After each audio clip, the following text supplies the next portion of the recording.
40 पे। और वैसे टाइमिंग क्या है क्लास की? 30 था। और दूसरी क्लास स्टार्ट होने की टाइमिंग 45।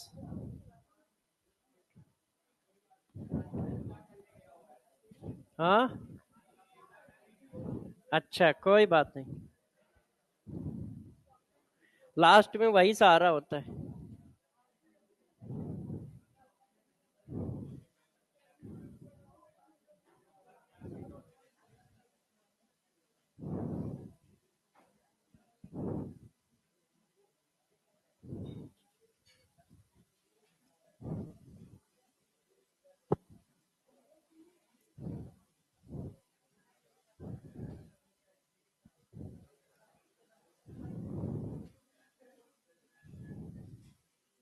आपके बैच में क्या पढ़ा रहा हूँ? लास्ट क्लास में यही पढ़ाया है, यहीं पे छोड़ा है? अच्छा, बराबर छोड़ा।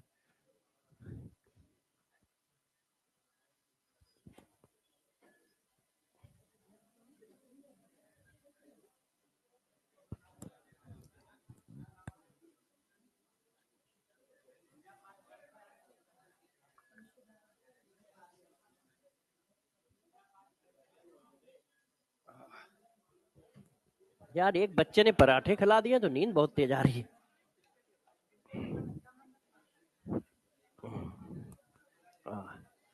हाँ भाई, चलो कार्यक्रम को आगे बढ़ाया जाए।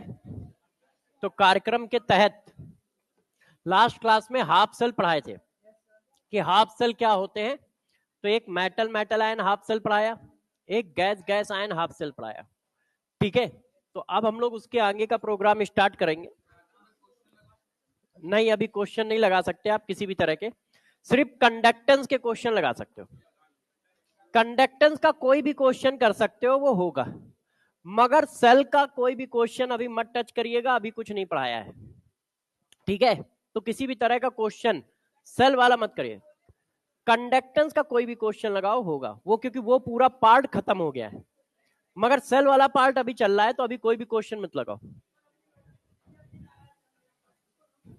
पीडीएफ, हाँ पीडीएफ आप लोग लिंक से डाउनलोड कर लो, जो मैंने अभी वीडियो डाला उसके लिंक पे तीनों टाइप की पीडीएफ डाल रखी है और तीनों चैप्टर की मर्ज कर दी है। जो पिछली वाली दी थी किसी के पास है क्या? पिछली किसी को दी थी?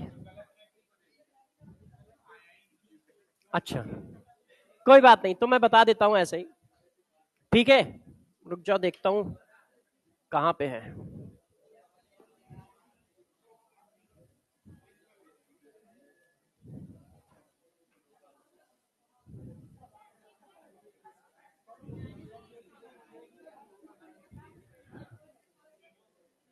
हाँ देखो, तीसरा नंबर, चौथा नंबर, पांचवा, और हाँ ये जो तीन नीचे के लिंक है, पहला दूसरा छोड़ के, तो इन तीनों लिंक पे मैंने डाल दिया है। नहीं होगा तो मैं अभी जब जाऊंगा, ठीक है, तो पीडीएफ टेलीग्राम पे डाल भी दूंगा।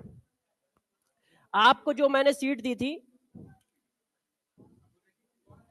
अभी अभी मैंने एक डाला था।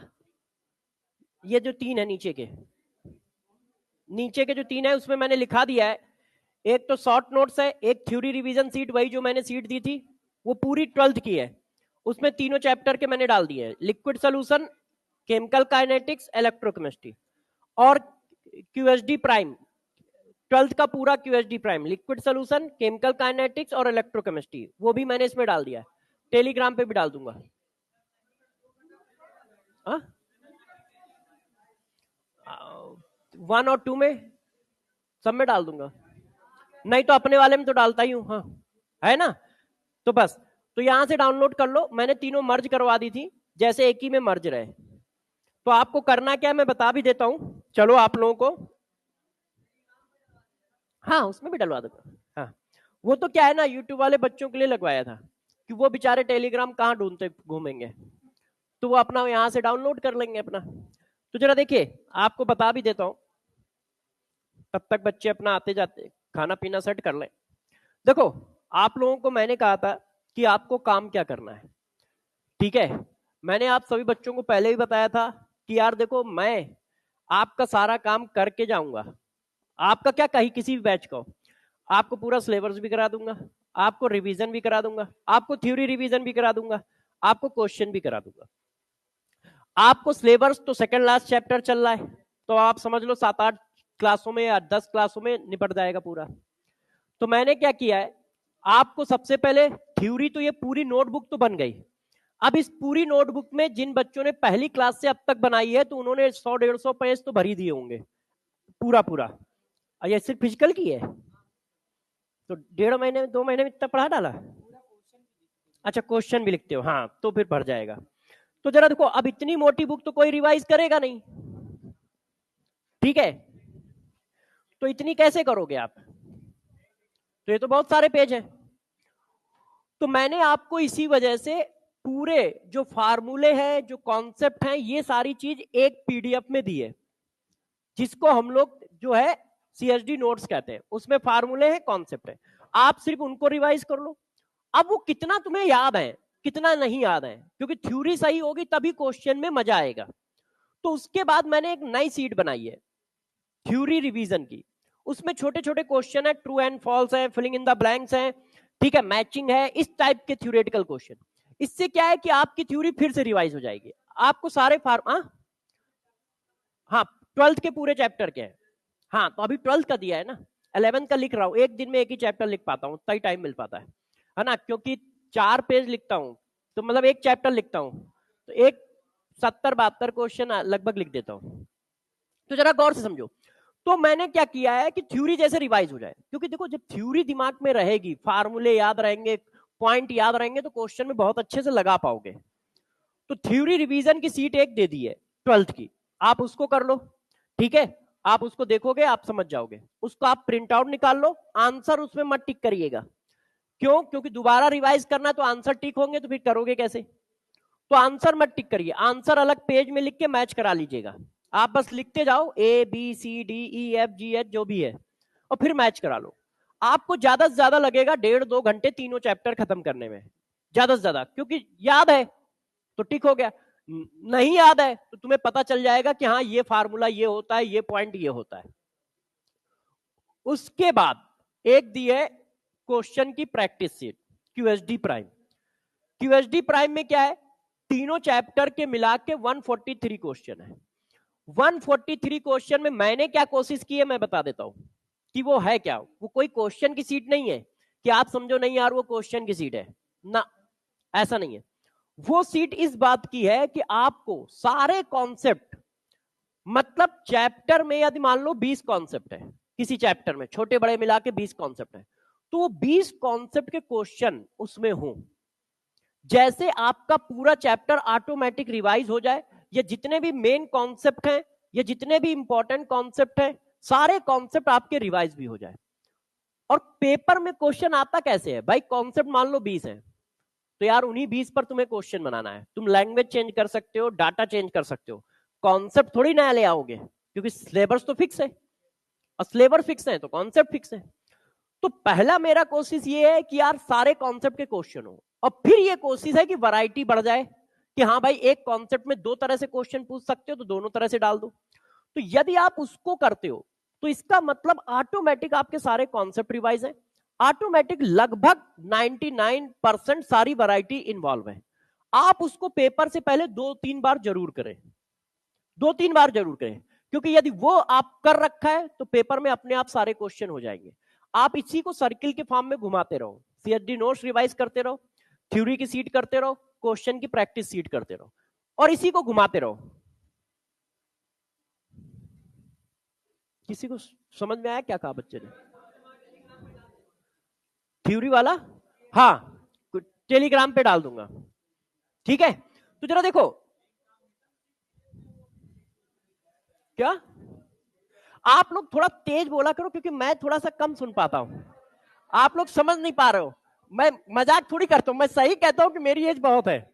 आप लोगों को लगता है कि नहीं सर मजाक करते हो, नहीं यार सही है, मुझे कम सुनाई देता है। तुम लोग हाँ तुम यही काम के लिए तो बने हो तुम्हें डॉक्टर थोड़ी बनना है ट्रांसलेटर बनना है। आप नेट सही करो अपना। ठीक है, नहीं कर रहा है तो टेलीग्राम पे तो वैसे भी डाल दूंगा, क्यों परेशान हो। अच्छा, अब तुम क्या कह रहे हो भाई?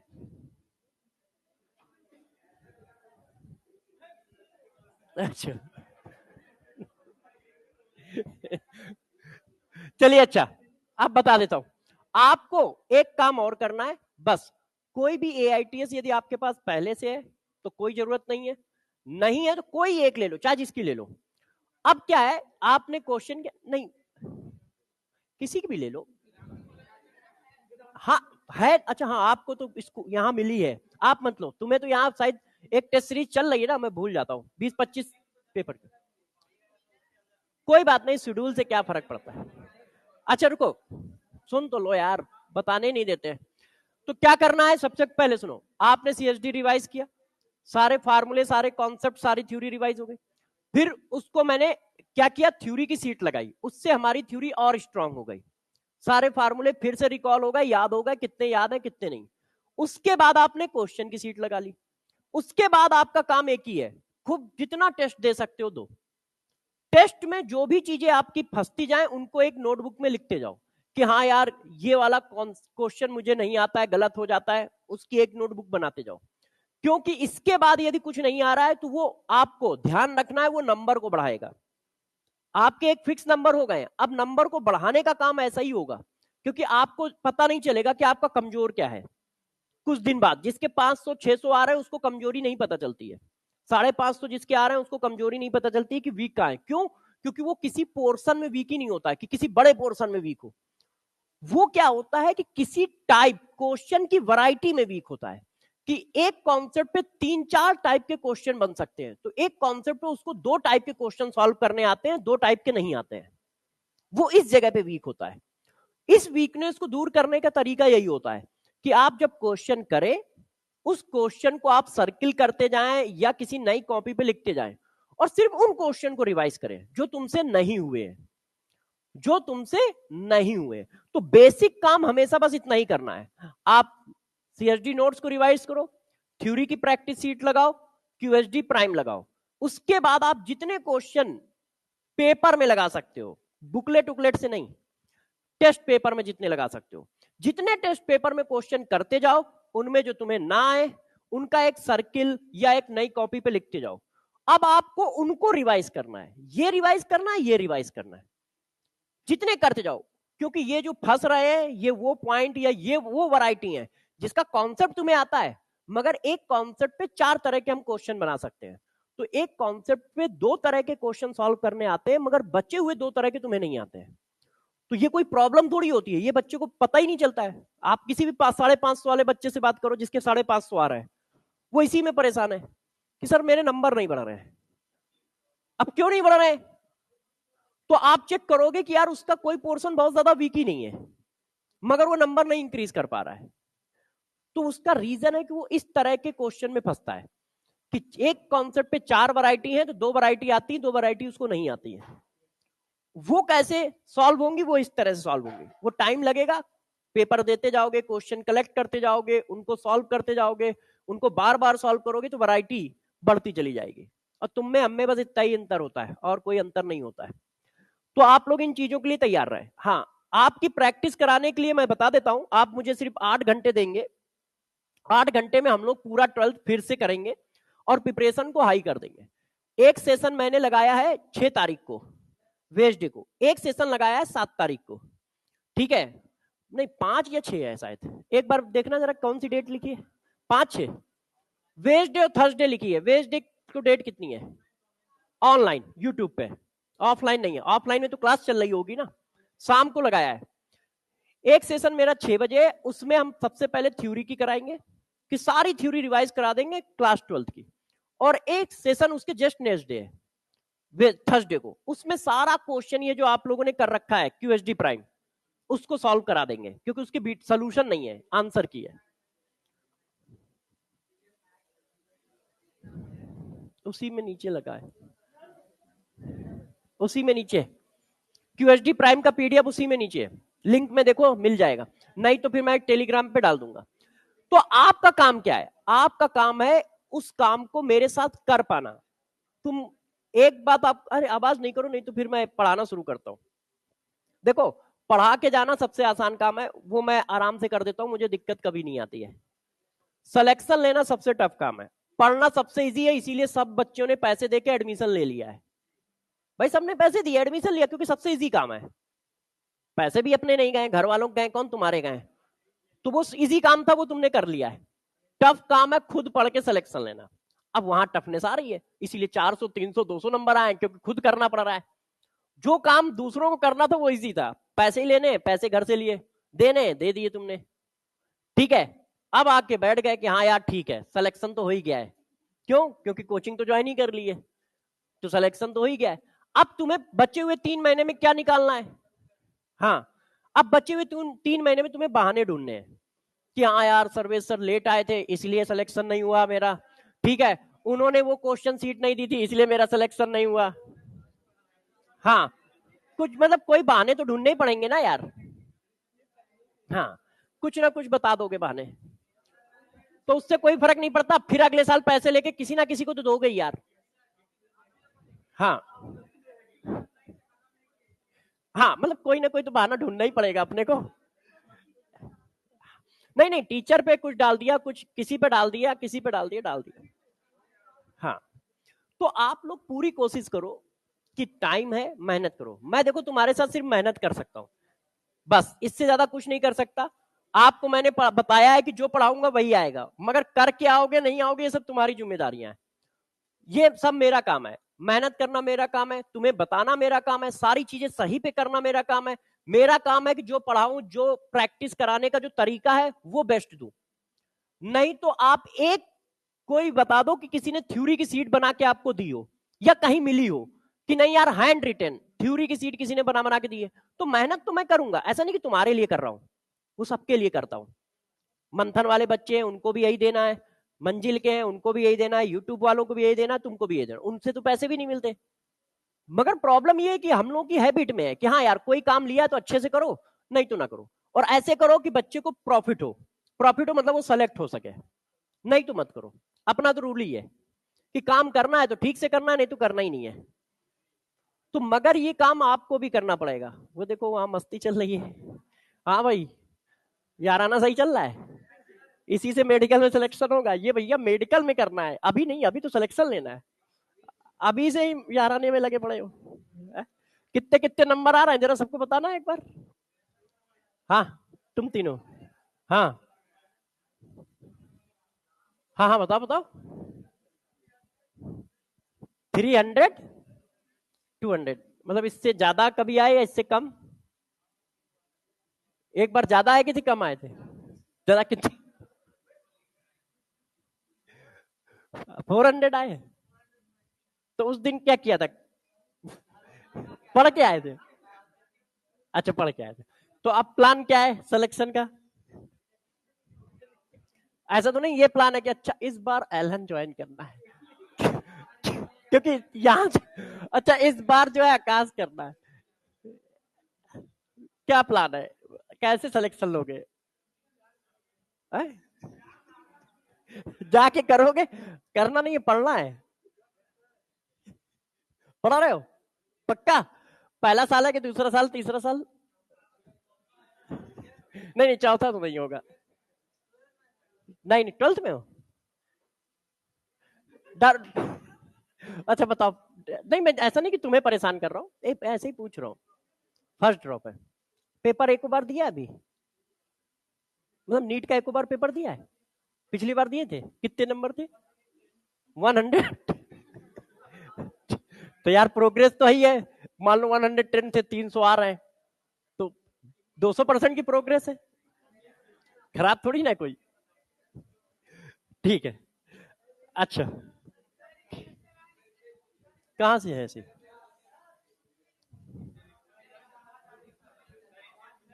किससे? अब यहाँ बैठे हो तो नंबर तो कम होंगे ही, तभी बैठे हो, है ना? मगर नंबर कम होना मैं गलत नहीं मानता हूँ, क्योंकि नंबर कम ज्यादा तो सबके आते रहते हैं। प्रॉब्लम यह है कि इंटेंशन कैसा है, पढ़ने का है या सिलेक्शन लेने का है कि नहीं है। नहीं तो ये जो मैं पढ़ा रहा हूँ मैं 2 क्लास में भी खत्म करके जा सकता हूँ, इतना टैलेंट मेरे पास है, इतना टैलेंट मेरे पास है कि मैं कोई भी चीज, भाई हम लोग हर तरह के बैच पढ़ाते हैं, साल भर के भी, 6 महीने के भी, 3 महीने के भी, 2 महीने के भी, और यूट्यूब पर वन शॉट भी पढ़ाते हैं, है ना। बात यह है कि सामने आपको पढ़ना है तो शांति से पढ़ लो। जैसे मैंने स्टार्ट किया, मैंने देखा इनका मन नहीं है, ठीक है, मैंने अब बताना ही बंद कर दिया। ऐसी तैसी में जाओ, तुम्हारे लिए थोड़ी हूं, मेरा काम है काम करना, जो मेरे से फायदा उठा पाए उठा ले, जो ना उठाना पाए वो ऐसी तैसी में जाए, मुझे कोई फर्क नहीं पड़ता।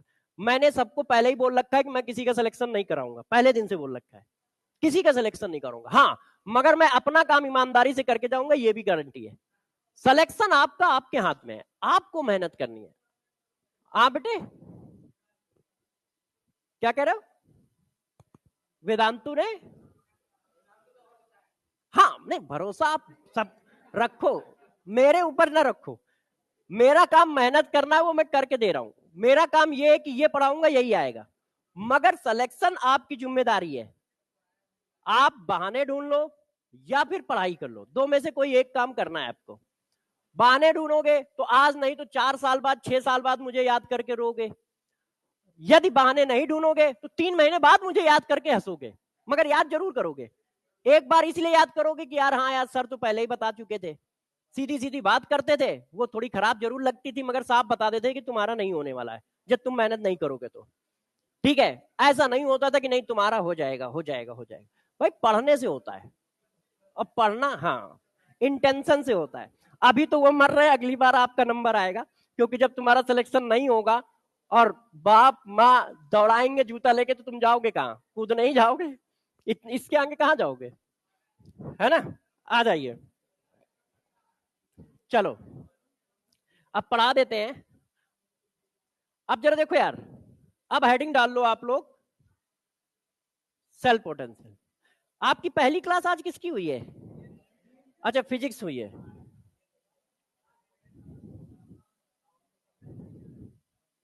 चलिए, सेल पढ़ाया है ना, तो टाइप ऑफ इलेक्ट्रोड पढ़ा दिया।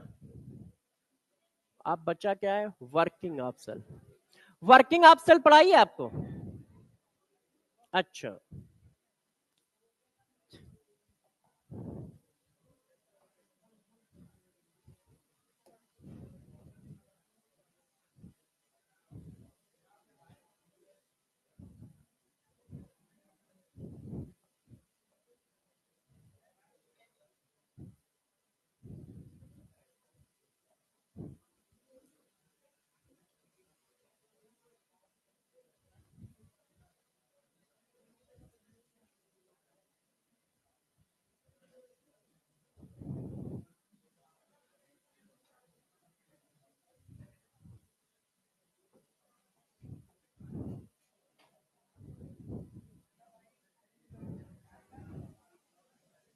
हाँ भाई, अब आ जाओ सब लोग, सब लोग तैयार हो जाए। हेडिंग डाल दे, वर्किंग ऑफ सेल।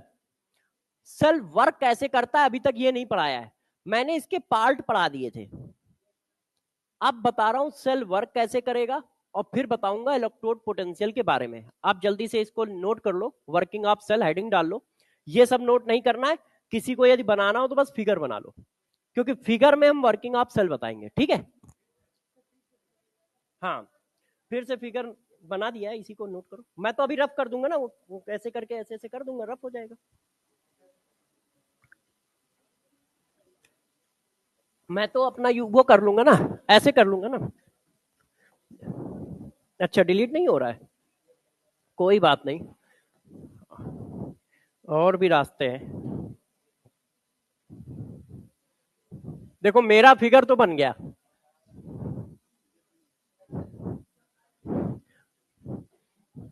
आप लोग फिगर बनाए।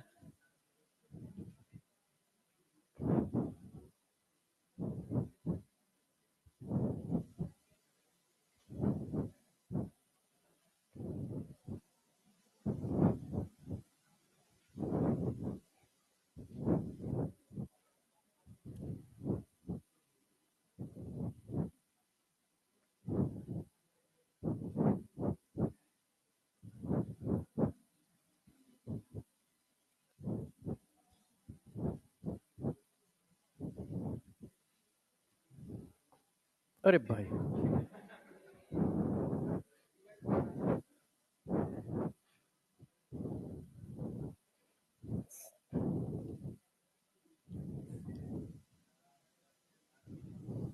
चलिए अब देखो आपको समझाता हूं। मेरी हेडिंग तो तैयार है, वर्किंग ऑफ सेल, है ना। टेक्नोलॉजी का थोड़ा तो यूज कर ही लिए जाए, नहीं तो फायदा क्या हुआ। अच्छा, अब पढ़ाते हैं, अब जरा गौर से समझिएगा, ठीक है। हाँ, अब देखो वर्किंग ऑफ सेल में स्टार्ट करते हैं। तो मैंने आपको बताया कि दो हाफ सेल को कंबाइन करोगे तो सेल बनेगा। अब मुझे ये बताओ कि ये दोनों हाफ सेल हैं कौन से। मेटल की रॉड को मेटल के आयन में डाला गया है, तो ये कौन सा हाफ सेल है, metal metal ion half cell. ये कौन सा हाफ सेल है, metal metal ion half cell. इसका मतलब दो metal metal ion half cell को आपने जोड़ दिया है, जिससे हमारा सेल बन गया है। अब ये काम कैसे करेगा, इसके बारे में डिस्कशन अपने को करना है। तो देखो हमने क्या किया, दो हाफ सेल को जोड़ा है, ठीक है। और दोनों एक ही कैटेगरी के हाफ सेल है, दोनों क्या है, एक ही कैटेगरी के हाफ सेल है, metal metal ion half cell है। अब ये काम कैसे करता है गौर से समझिएगा जरा, ठीक है।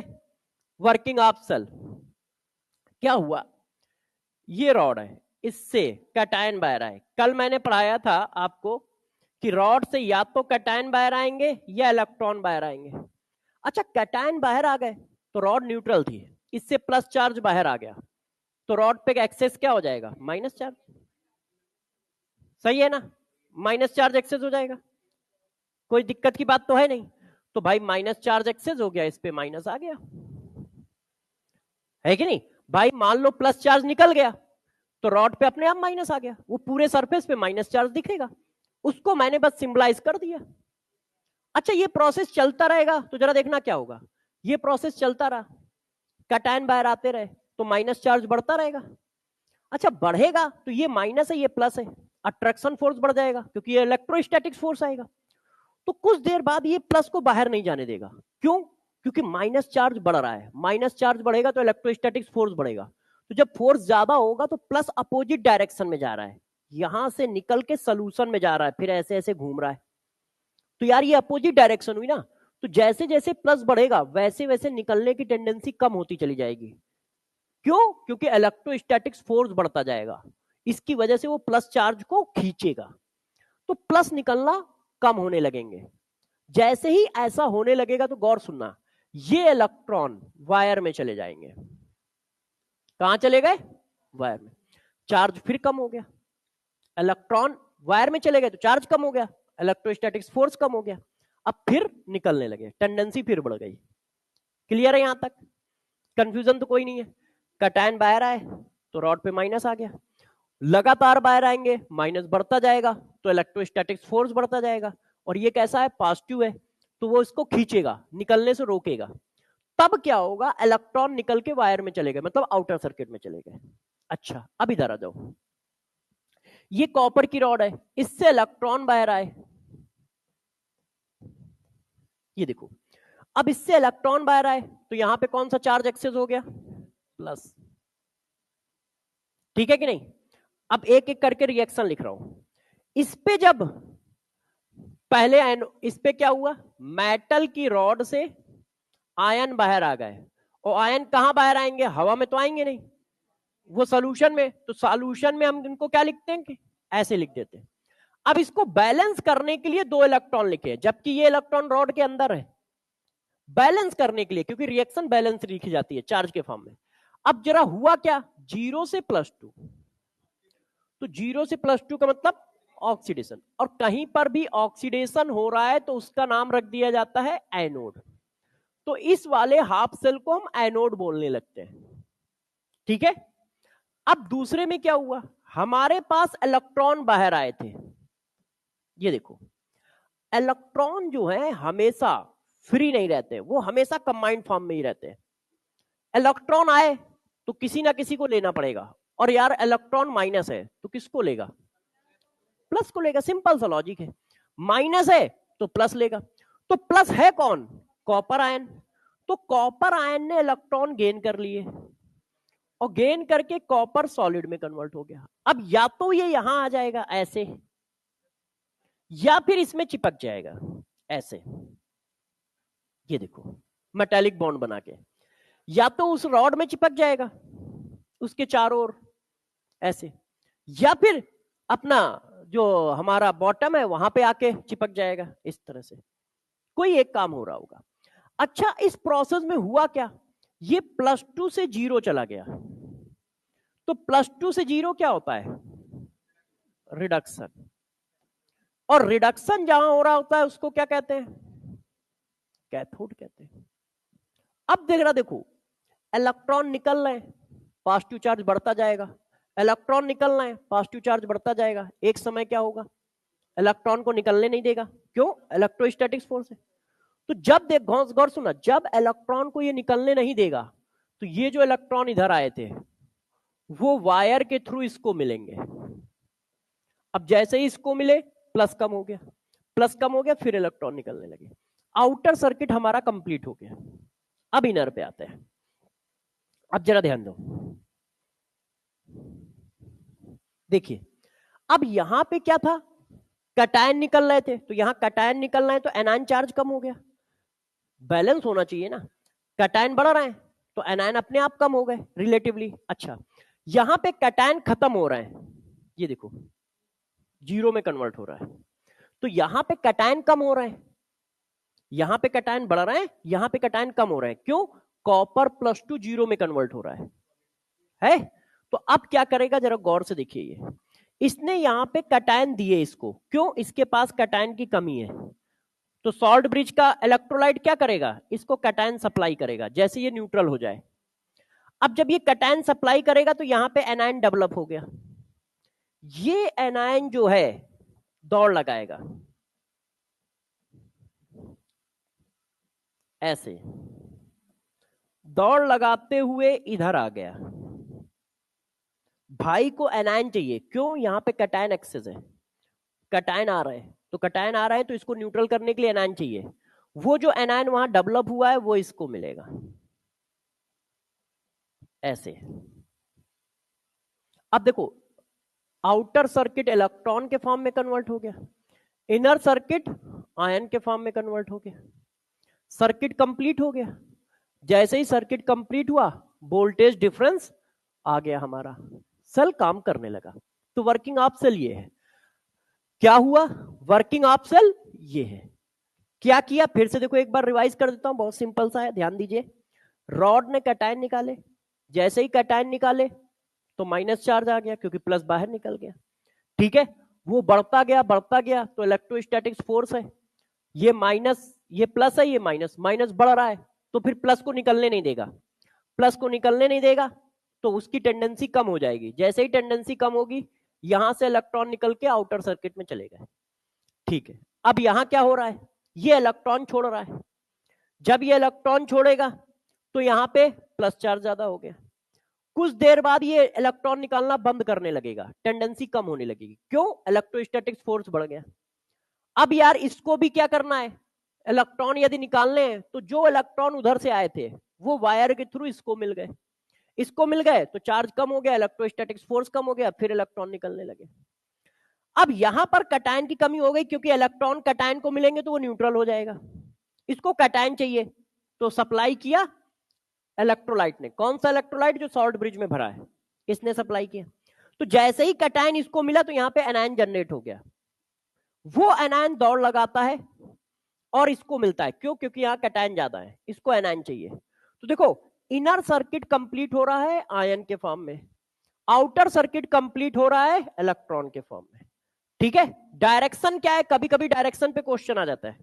डायरेक्शन क्या है, देखो डायरेक्शन क्या है, तो आउटर सर्किट में डायरेक्शन क्या है, आउटर सर्किट में देखो, आउटर सर्किट में इलेक्ट्रॉन की डायरेक्शन है एनोड टू कैथोड, ये इलेक्ट्रॉन के मूवमेंट की डायरेक्शन है ना, कि इलेक्ट्रॉन किधर से किधर जा रहा है। इनर सर्किट में क्या हो रहा है,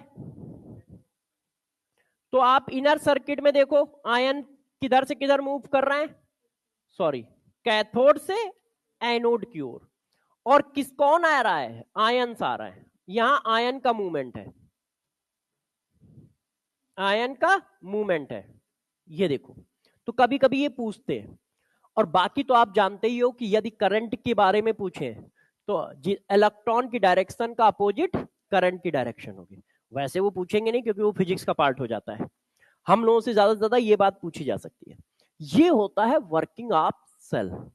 अब इसमें देखो दो बातें मैंने चालाकी से गायब कर दी, वो आपको पता था कि सर अभी बताएंगे, ऐसा नहीं कि तुमने पकड़ी नहीं होंगी, पकड़ ली होंगी, मगर तुम्हें पता था कि सर अभी बीच में बता ही देंगे।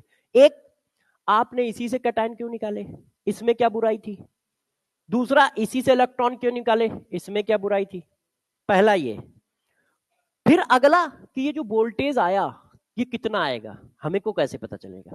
आपने सेल का सर्किट कंप्लीट कर दिया तो वोल्टेज आ गया, मगर ये आएगा कितना, हमको कैसे पता चलेगा। तो ये दोनों क्वेश्चन का जवाब हम देंगे अभी जब इलेक्ट्रोड पोटेंशियल हेडिंग पढ़ाएंगे तो वहां पे दे देंगे, है ना। तो जो दो, हाँ हाँ हाँ पूछो पूछो। सॉल्ट ब्रिज जो है,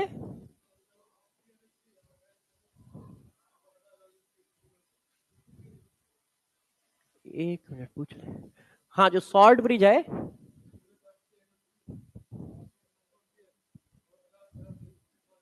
हाँ अच्छा, किसी और का इस्तेमाल करना चाहते हो। अच्छा देखो, आप क्वेश्चन सारी जनता को बता दूं, ठीक है। मेरे कान खराब है कि मतलब आप लोग थोड़ा धीरे बोलते हो, वैसे तो नहीं बोलते साथ, धीरे भी बोलते। अच्छा देखिए, इस बच्चे का क्वेश्चन बता देता हूं। इसने कहा सर ये बताओ कि आपने सॉल्ट ब्रिज में KNO3 और NH4Cl का सॉल्ट भरा था, और अगर अगर जेली के साथ भरा था, तो ऐसा क्यों है कि आपने उसी को यूज किया, है ना, यही क्वेश्चन है। ठीक है, अब जरा समझो। देखो, हमें तुम कुछ भी दे दो यार, हम यूज कर लेंगे, बस वो मेरी दो कंडीशन को फुलफिल करे। पहला, कटायन की स्पीड एनायन की स्पीड के बराबर होना चाहिए। दूसरा, वो खुद रिएक्शन ना करे किसी से। पता चला हम इसको डालना है न्यूट्रल करने के लिए और वो भाई से रिएक्शन करके एक अपनी अलग रिएक्शन बना रहा है ना। यदि ये दो कंडीशन नहीं है तो आप कुछ भी यूज कर सकते हो। तो KNO3 या NH4Cl यूज किए गए, वो इसीलिए यूज किए गए क्योंकि आयनिक मोबिलिटी लगभग बराबर है, जो सबसे बड़ा काम है।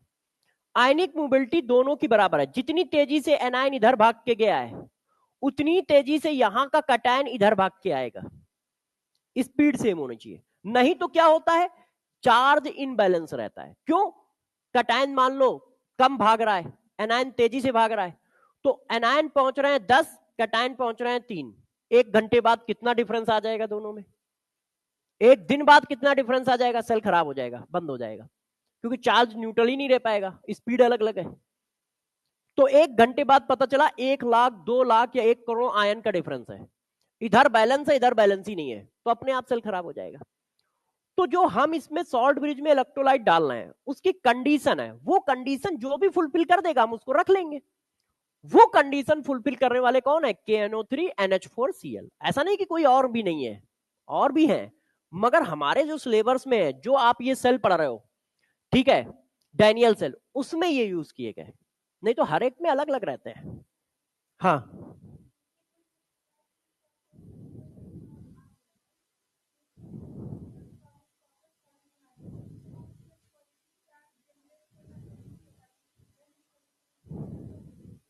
हाँ, यदि इलेक्ट्रिक न्यूट्रल नहीं रहेगा तो सर्किट नहीं पूरा होगा ना, 2 मिनट बाद बंद हो जाएगा, तो सेल खराब हो गया।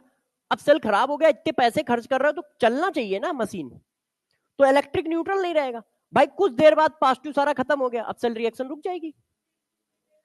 हाँ, इसलिए हम लोगों ने सर्किल कंप्लीट करने के लिए किया है। इतनी बात ठीक है, सेल कैसे काम कर रहा है समझ पा रहे हो। अब जरा देखो यार बच्चों, हाँ बेटा पूछ लो पूछ लो। कॉपर का,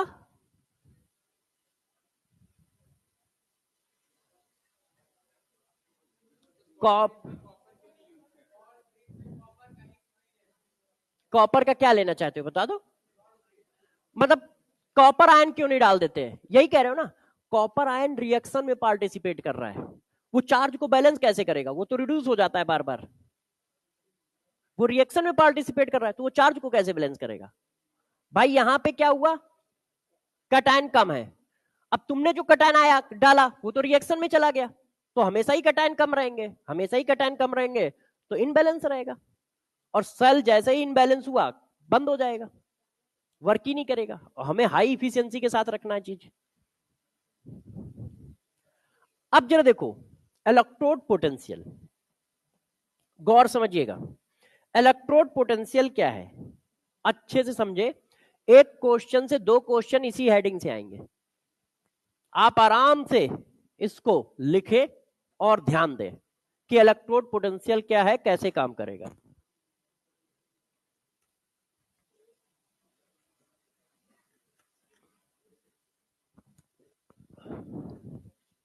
देखिए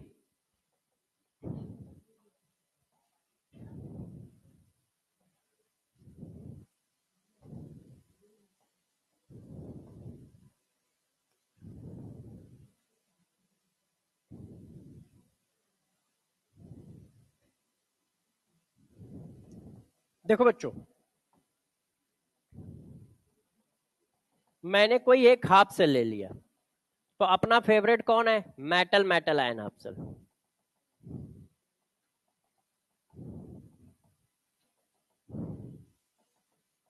ये देखो, ये है जिंक रॉड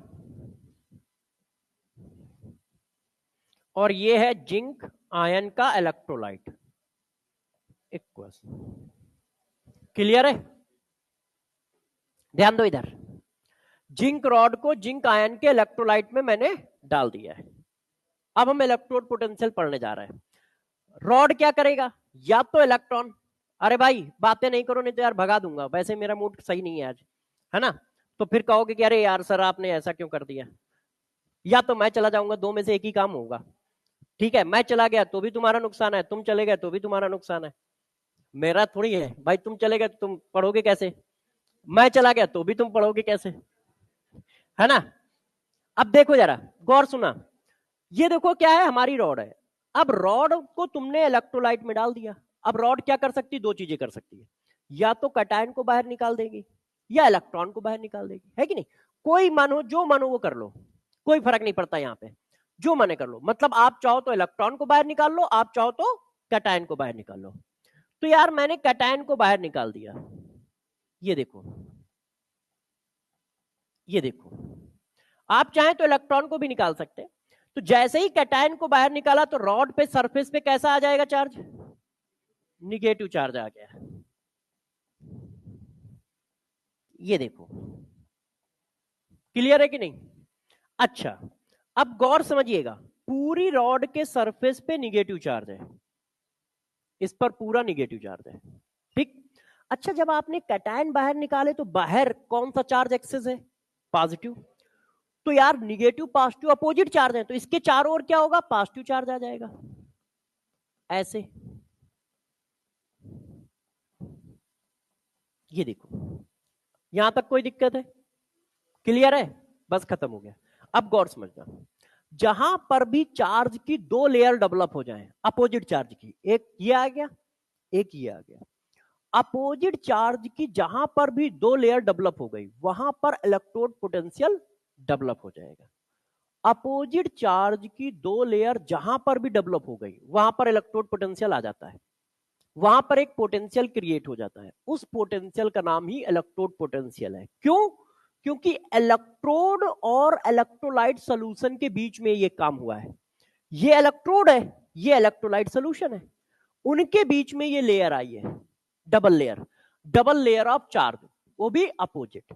ऐसा कहीं पर भी हो जाए, जैसे अभी यहां हुआ है, मान लो कहीं और भी दिख जाए आपको, तो समझ लेना वहां पे कोई ना कोई पोटेंशियल आ गया है। उस पोटेंशियल का बस नाम अलग अलग होगा, बस वो है वोल्टेज ही। तो फिर से मैंने क्या बताया, जरा गौर समझो। ये हमारी रॉड है जिस पर निगेटिव चार्ज है, इसके चारों ओर पॉजिटिव चार्ज आ गया, डबल लेयर आ गई। जैसे ही चार्ज की डबल लेयर आ जाएगी तो वहां पर एक पोटेंशियल डिफरेंस क्रिएट हो जाता है, जिसको आप इलेक्ट्रोड पोटेंशियल कहते हो। तो अब इस चीज को लिख लो।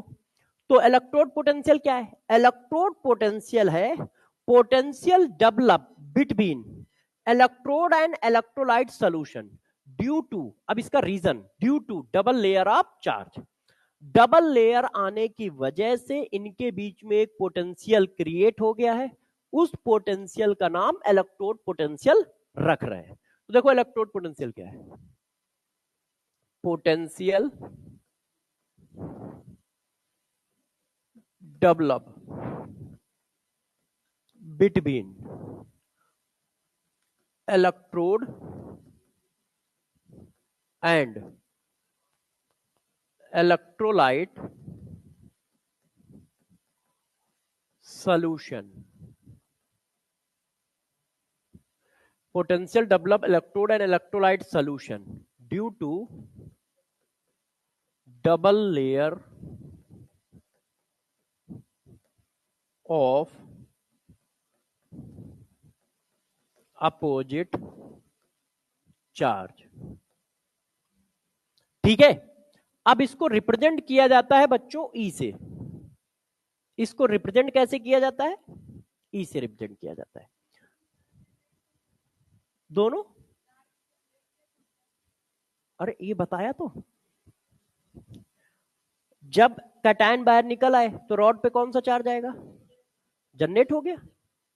अब बताओ जब कैटायन बाहर निकल आए तो अब बताओ यहां पे कौन सा चार्ज एक्सेस हो गया, तो उसके अगल बगल आ जाएगा, बस जनरेट हो गया ना दोनों चार्ज। क्लियर है, समझ गए ना कैसे हुआ है। अच्छा, इसको रिप्रेजेंट कैसे करते हैं, ई से करते हैं। अब जरा देखो यार, इसके बारे में और बातें बताता हूं। ये दो तरह का होता है, दो तरह का, कौन कौन सा, यदि हाफ सेल में, यदि हाफ सेल में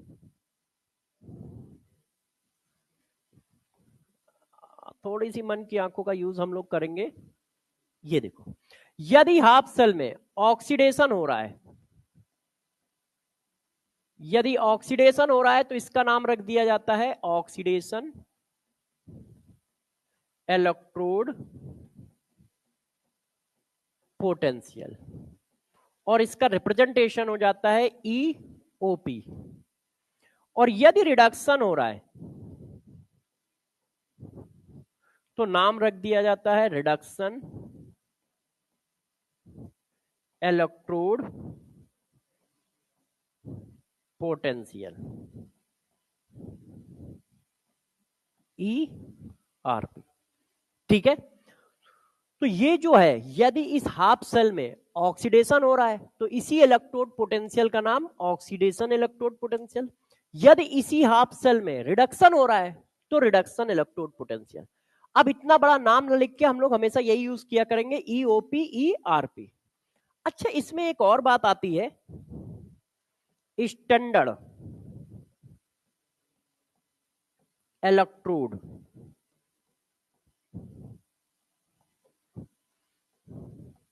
पोटेंशियल। अब ये स्टैंडर्ड इलेक्ट्रोड पोटेंशियल क्या होता है ये सिखाता हूं। इसको रिप्रेजेंट करते हैं नॉट लगा के, ई नॉट। जब भी कहीं स्टैंडर्ड लगा है पूरी थर्मोडायनेमिक्स में या पूरी केमिस्ट्री में, तो बस एक ही बात आई है, कुछ चीजों को हम कांस्टेंट कर देते हैं। तो यहां पर देखो क्या क्या है, कंसंट्रेशन है कि नहीं। तो यदि आप गौर समझो, यदि आप concentration of electrolyte solution constant कर देते हो तो उसी इलेक्ट्रोड पोटेंशियल को स्टैंडर्ड इलेक्ट्रोड पोटेंशियल कहते हैं। कंसंट्रेशन कितना होगा, 1 molar electrolyte solution, 1 molar electrolyte solution at 298 kelvin temperature.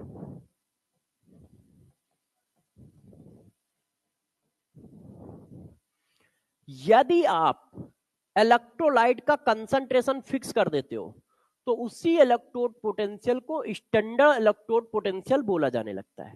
मैंने क्या किया, फिर से सुन लो। मैंने कहा कि जो इलेक्ट्रोड पोटेंशियल आया है, यदि कंसंट्रेशन फिक्स है तो उसको हम स्टैंडर्ड इलेक्ट्रोड पोटेंशियल बोल देंगे। और वो कंसंट्रेशन कितना है, 1। वो कंसंट्रेशन कितना है, 1 मोलर इलेक्ट्रोलाइट सॉल्यूशन। तो जब स्टैंडर्ड इलेक्ट्रोड पोटेंशियल लिखा है, इसका मतलब always always always 1 molar electrolyte solution में मेजर किया गया है। और जब इलेक्ट्रोड पोटेंशियल लिखा है तो कंसंट्रेशन कुछ भी हो सकता है, डिफिनीशन में कहीं कंसंट्रेशन के बारे में बात नहीं है, चेक करो। तो इसका मतलब कंसंट्रेशन कुछ भी हो सकता है, और ये जब है तो कंसंट्रेशन की बात है। तो इलेक्ट्रोड पोटेंशियल क्या है कि जब कहीं पर डबल लेयर ऑफ चार्ज आ जाएगा तो जो पोटेंशियल होगा वो इलेक्ट्रोड पोटेंशियल होगा। अब इलेक्ट्रोड पोटेंशियल इसमें हमें बताना है, तो इसमें मैंने बताया कि potential develop between electrode and electrolyte solution is known as electrode potential. ठीक है, यदि ऑक्सीडेशन हो रहा है तो ऑक्सीडेशन इलेक्ट्रोड पोटेंशियल, यदि रिडक्शन हो रहा है तो रिडक्शन इलेक्ट्रोड पोटेंशियल। ठीक है, यदि इस इलेक्ट्रोलाइट सॉल्यूशन का कंसंट्रेशन 1 मोलर है तो इसी इलेक्ट्रोड पोटेंशियल को स्टैंडर्ड इलेक्ट्रोड पोटेंशियल कहेंगे। यदि कंसंट्रेशन 1 मोलर है तो इसी को क्या कहेंगे, स्टैंडर्ड इलेक्ट्रोड पोटेंशियल कहेंगे। क्लियर है इतनी बात, यहां तक सही है? अच्छा, बच्चों ने कहा सर ठीक है, यहां तक आपकी बातें ठीक है। चलो अब कहानी को थोड़ा सा आगे ले चलते हैं, ठीक है ना? यहां तक सही है ना, कोई दिक्कत तो नहीं है? अब देखो यार, ये अभी तक सिर्फ डिफिनीशन हुई है, अब इसके पॉइंट, इसकी प्रॉपर्टी कि ये कौन कौन सी प्रॉपर्टी शो करता है, तो जरा आप देखिए। अब आपके पैरेलल में क्वेश्चन भी चलेंगे। पहला, इलेक्ट्रोड पोटेंशियल जो होता है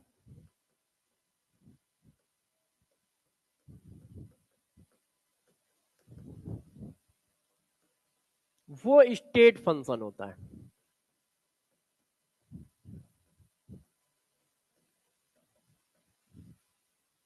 क्या है? स्टेट फंक्शन है। क्यों? आपको क्या पढ़ाया? Work, heat, heat capacity, distance, path function है। इसका मतलब ना तो ये वर्क है, ना ये हीट है, ना ये हीट कैपेसिटी है, ना ये डिस्टेंस है, तो इसका मतलब ये क्या होगा? State function. ये बात आपको पता भी थी, मगर अब इसका यूज बताता हूं कि आपको ध्यान क्या रखना है, गौर सुनिएगा। यदि ये स्टेट फंक्शन है तो हम लोग ये लिख सकते हैं कि आरपी वैल्यू ऑफ रिडक्स मतलब electrode potential of RP minus electrode potential of OP. किसी भी हाफ सेल का यदि आपको रिडक्शन पोटेंशियल दिया है तो उस हाफ सेल का ऑक्सीडेशन पोटेंशियल आपको पता चल जाएगा। क्यों? दोनों इक्वल एंड अपोजिट होते हैं, सेम हाफ सेल। ये बात सेम हाफ सेल के लिए लिख सकते हो। अभी मैं थोड़ा और समझाता हूं इसको। यदि किसी हाफ सेल का रिडक्शन पोटेंशियल दिया है तो ऑक्सीडेशन पोटेंशियल उतना ही होगा विद अपोजिट साइन। ऑक्सीडेशन दिया है तो रिडक्शन पोटेंशियल उतना ही होगा विद अपोजिट साइन। ऐसा क्यों कह रहा हूं? क्योंकि ये स्टेट फंक्शन है। तो बच्चों ने कहा इससे क्या मतलब, तो मैंने कहा जरा देखो इस बात को। Zn2 positive equals Zn solid. देखिए, इनिशियल स्टेट ये, फाइनल स्टेट ये। जब आप यहां से यहां तक जाते हो तो इतना, हाँ, जब आप यहां से यहां तक जाते हो तो आप इतना वोल्टेज जनरेट करते हो, है रिडक्शन हो रहा है ना। अब आप यहां से यहां तक आओ तो आप इतना वोल्टेज जनरेट करते हो, है ना। आप नॉट लिख लो या मतलब बिना नॉट के लिखो, कोई फर्क नहीं पड़ता है। हम स्टैंडर्ड वाला लिख रहे हैं, दोनों की वैल्यू बराबर है, चाहे तो स्टैंडर्ड लिखो चाहे नॉर्मल। नॉर्मल नॉर्मल के बराबर होगा, स्टैंडर्ड स्टैंडर्ड के बराबर होगा, है ना। स्टैंडर्ड का मतलब है कि 1 मोलर कंसंट्रेशन पे मेजर कर दिया है, नॉर्मल का मतलब है कि वेरिएबल कंसंट्रेशन पे मेजर कर दिया है। अब आप चेक करो, इनिशियल फाइनल दोनों का फिक्स है।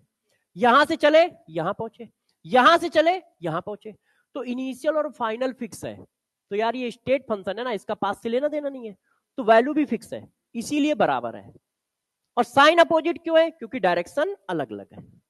तो इससे हमें दो बातें पता चलती है। पहला कि एक स्टेट फंक्शन है, दूसरा कि यार यदि किसी हाफ सेल का कोई एक पोटेंशियल दिया है तो दूसरा अपने आप पता है।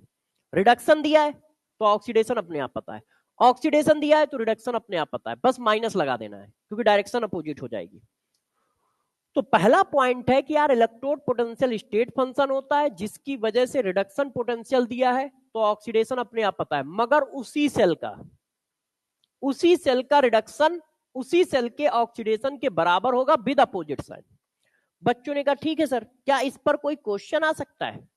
तो मैंने कहा देखो इस पर क्वेश्चन पहले पूछते हैं, हर पॉइंट पे एक एक क्वेश्चन बताता जाऊंगा। बताइए।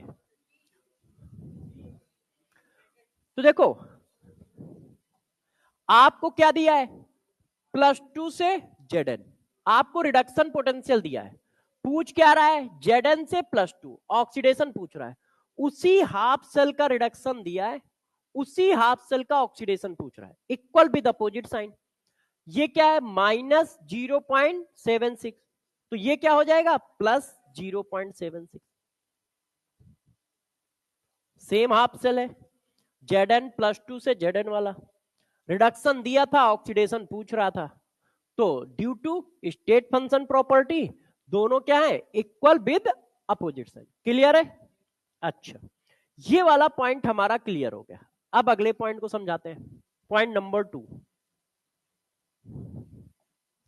अब जरा देखो यार बच्चों, पॉइंट नंबर 2 क्या है, ठीक है, इसको ध्यान देते हैं कि पॉइंट नंबर 2 क्या है, कैसे होगा। देखिए, हाँ, अब पॉइंट नंबर 2 को देखो, आरपी वैल्यू जब किसी की हाई है तो वो क्या रिप्रेजेंट करता है, यदि किसी की हाईएस्ट आरपी वैल्यू है तो ये क्या बताता है, गौर सुनिएगा, tendency to gain electron, gain करने की टेंडेंसी को बताता है, जितनी ज्यादा आरपी वैल्यू उतना ज्यादा इलेक्ट्रॉन गेन करने की टेंडेंसी। यदि आप इलेक्ट्रॉन गेन कर रहे हो तो क्या कर रहे हो, रिडक्शन, इसका मतलब रिड्यूस होने की टेंडेंसी को बताता है, इसका मतलब टेंडेंसी टू रिड्यूस, इसका मतलब ये रिडक्शन करने की टेंडेंसी को बताता है। अब इससे हमें क्या पता चलता है, तो गौर सुनिएगा सब लोग, जिसका आरपी वैल्यू हाईएस्ट हो वो ऑलवेज कैथोड होगा, जिसका आरपी वैल्यू हाईएस्ट होगा वो कैथोड होगा, ध्यान रखिएगा। क्यों, क्योंकि आरपी वैल्यू हाईएस्ट है तो रिडक्शन वो पहले करेगा। भाई 2 हैं, आप 1 मिनट के लिए रुक जाओ, छाप लेना, मैं टाइम दे दूंगा, जरा इस बात को समझा दूं, देखना, गौर सुनिएगा, यहां से कैटायन निकले तो यहां इलेक्ट्रॉन बच गए, यहां से इलेक्ट्रॉन निकले तो यहां कैटायन बच गए। अब गौर से देखो, एक इलेक्ट्रॉन दे रहा है, एक इलेक्ट्रॉन ले रहा है, 1 मिनट रुकना, जरा रफ हो गया है। ये इलेक्ट्रॉन दे रहा है, ये देखो, और ये इलेक्ट्रॉन ले रहा है, तो 2 हाफ सेल जब जोड़े जाएंगे तो एक इलेक्ट्रॉन देगा एक लेगा, ये कंफर्म है। अब लेगा कौन देगा कौन, वो आरपी वैल्यू डिसाइड करती है। इसी वजह से मैंने नहीं बताया था कि किसमें ऑक्सीडेशन किसमें रिडक्शन, वो कैसे पहचानते हैं। जिसका इलेक्ट्रोड पोटेंशियल ज्यादा है वो ये कह रहा है कि भाई मैं इलेक्ट्रॉन लूंगा तो झक मार के दूसरे वाले को देना है, ठीक है।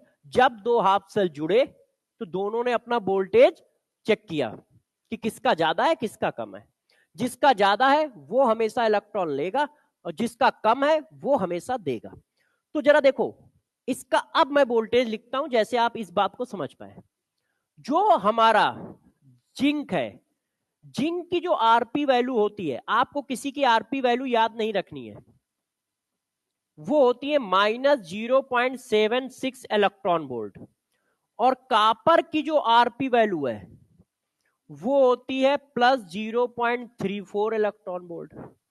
अब आरपी वैल्यू ज्यादा किसकी है, कॉपर की, ये जिंक की है, लिख दूं नहीं तो पता कैसे चलेगा कि कॉपर की कौन सी है जिंक की कौन सी है ना। ये देखो,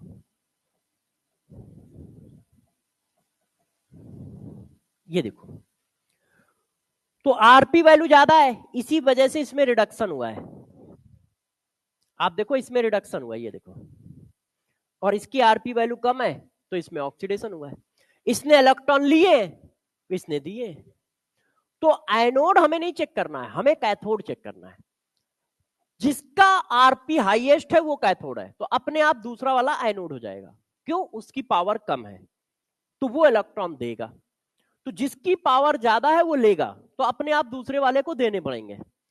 तो इसी वजह से कॉपर को हमने कैथोड कहा और कॉपर ने इलेक्ट्रॉन निकाले, कॉपर रॉड ने इलेक्ट्रॉन निकाले तो कॉपर आयन रिड्यूस हो गया। तो कंपार्टमेंट में क्या आया? रिडक्शन। और उसमें क्या आया? ऑक्सीडेशन। तो अब जरा देखो, मैंने क्वेश्चन ये बताया कि जिसकी आरपी वैल्यू ज्यादा है वो हमेशा क्या बनेगा? कैथोड। अब इस पर क्वेश्चन कैसे आएगा समझाता हूं। किसी ने कहा यार ये दो हाफ सेल है, इसमें कैथोड कौन है? तो हम क्या करेंगे? इलेक्ट्रोड पोटेंशियल को कंपेयर करा देंगे, जिसका ज्यादा है वो कैथोड, जिसका कम है वो एनोड। अब कभी कभी ऐसे भी पूछा जाएगा, ये तीन हाफ सेल है, इनमें से कौन सा कॉम्बिनेशन पॉसिबल है? ये तीन हाफ सेल है, इनमें से कौन से कॉम्बिनेशन को हम लेके सेल बना सकते हैं? तो हमेशा ध्यान रखना, जिसकी आरपी ज्यादा है वो हमेशा क्या होना चाहिए? कैथोड होना चाहिए। दोनों में रिलेटिव। अब आपने कहा इस पॉइंट पे क्वेश्चन कैसे आ सकते हैं, तो इस पॉइंट पे क्वेश्चन कैसे आ सकते हैं वो मैं आपको देता हूं। ये देखिए, पढ़ो, इसका आंसर दो, तब तक मैं पानी पीता हूं। बताइए सब लोग आंसर।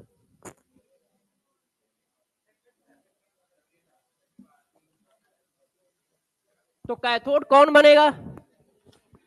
जिसका आरपी ज्यादा हो। अब देखो, आरपी वैल्यू ये लिखी है, तो यार सिल्वर का ज्यादा है, सिल्वर कैथोड। एक ऐसा क्वेश्चन आ सकता है, एक ऐसा आ सकता है। तीन हाफ सेल दिए हैं, अब वो पूछ रहा है कौन सा कॉम्बिनेशन सेल बनाएगा। चेक करो, तो देखो जिसकी आरपी वैल्यू ज्यादा है वो कैथोड होना चाहिए। आप जोड़ किसको रहे हो? 1 और 2। तो 1 और 2 में आरपी वैल्यू किसकी ज्यादा है? चेक करो, 2 की। तो 2 कैथोड होना चाहिए और भाई ने 2 एनोड लिख रखा है, तो ये तो गलत कॉम्बिनेशन है। 1 और 2 को जोड़ा तो जिसकी आरपी ज्यादा होगी 1 और 2 में वो होना चाहिए कैथोड। तो 2 की आरपी ज्यादा है तो 2 कैथोड होना चाहिए, भाई एनोड लिख रहा है, इसका मतलब गलत है। अब इसको इसको जोड़ो, पहला और तीसरा। अब इसमें से आरपी वैल्यू किसकी ज्यादा है? इसकी, तो ये कैथोड होना चाहिए है, तो ये सही सेल बना। अब इसको जोड़ो, 2 और 3, 2 और 3 में ज्यादा किसकी है? 3 की, तो 3 कैथोड होना चाहिए, गलत है। तो एक क्वेश्चन ऐसा भी आ सकता है, उसका थोड़ा सा टफ फॉर्म। तो अभी जो पॉइंट पढ़ाया है उससे आप क्या है, किसी भी सेल में आप ये समझ लोगे, ये पॉइंट अब पूरे चैप्टर में चलता रहेगा, क्योंकि हर बार हमें एनोड और कैथोड निकालना ही होगा। तो अब हम ये समझ गए कि यार कैथोड किसको बोलना है, एनोड किसको बोलना है। जिसकी आरपी वैल्यू ज्यादा होगी उसको क्या बोलोगे? कैथोड। और जिसकी कम होगी उसको एनोड। तो फोकस कैथोड पे रखो, क्योंकि जिसकी ज्यादा है वो कैथोड है, तो ऑटोमेटिक बचे हुए सारे एनोड है ना। अच्छा, बच्चों ने कहा ठीक है सर, आपकी ये बात हमें समझ में आ गई। तो मैंने कहा हम नेक्स्ट पॉइंट पे चलते हैं। इस पॉइंट से, ये पॉइंट क्या है, इससे कितने क्वेश्चन बन सकते थे बता दिया। अब अगला जरा समझो, थर्ड नंबर पॉइंट। ये जितने पॉइंट पढ़ा रहा हूं इन्हीं से एक या दो क्वेश्चन मिलेंगे। अब थर्ड समझो, आरपी और OP depend upon concentration of electrolyte. ठीक है, हाँ यार इलेक्ट्रोलाइट कर देता हूं, इलेक्ट्रोलाइट सॉल्यूशन, है ना। अब देखना जरा, यदि इसमें स्टैंडर्ड लगा दो,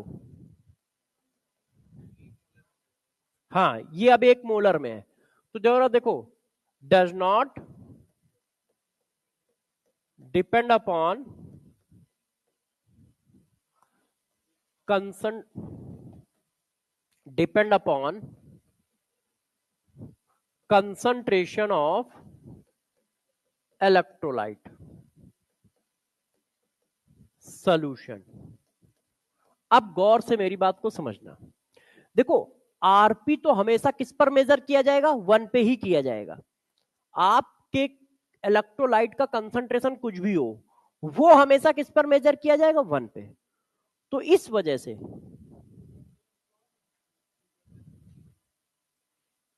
इलेक्ट्रोड, इलेक्ट्रोड क्यों?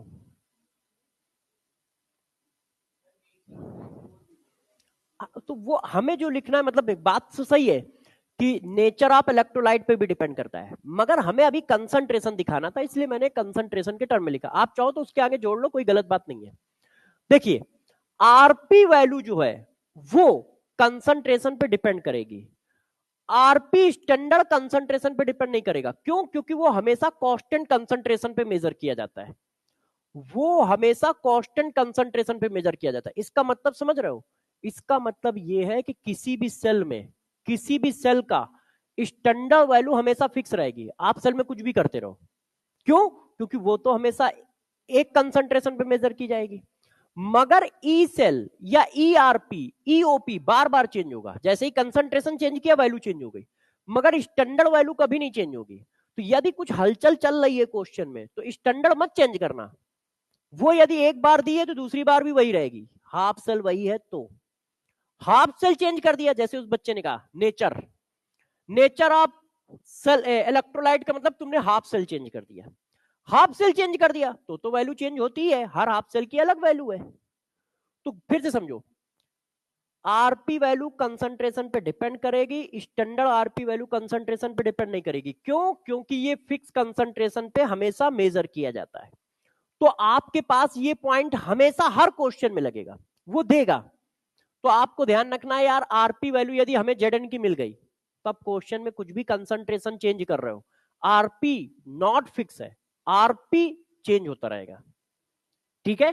तो क्या ध्यान रखना है, स्टैंडर्ड इलेक्ट्रोड पोटेंशियल कंसंट्रेशन पे डिपेंड नहीं करता, वो किसी भी हाफ सेल का एक फिक्स्ड वैल्यू है, किसी भी हाफ सेल की फिक्स्ड वैल्यू है। जैसे जो वैल्यू मुझे याद थी, तो आपने देखा होगा वहां मैंने स्टैंडर्ड लगा दिया था, standard electrode potential of Z N half cell minus 0.76 होता है, standard electrode potential of copper half cell, ठीक है, प्लस 0.34 वोल्ट होता है।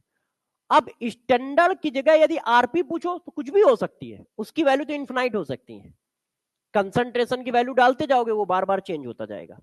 स्टैंडर्ड फिक्स है, तो ध्यान रखिएगा स्टैंडर्ड फिक्स है। इस पर क्वेश्चन कैसे बन सकता है?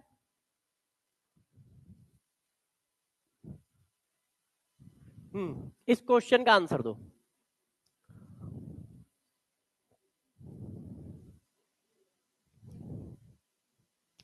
Standard electrode potential of 0.1 m Zn2 pass 2 oblique Zn half cell is x1 electron volt if concentration of half cell change 10 की power -3 m Zn2 pass 2 oblique Zn then standard electrode potential is x2।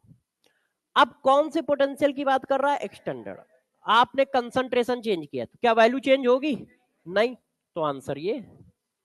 अब देखो यही question मैंने फिर से पूछ लिया, अब आंसर बताओ।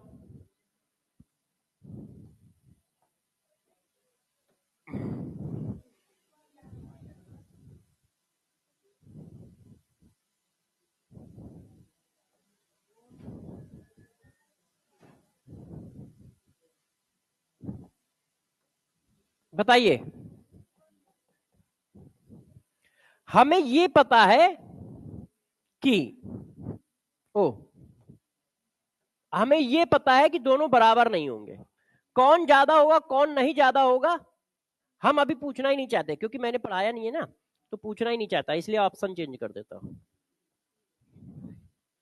ए ए का क्या बनाया जाए?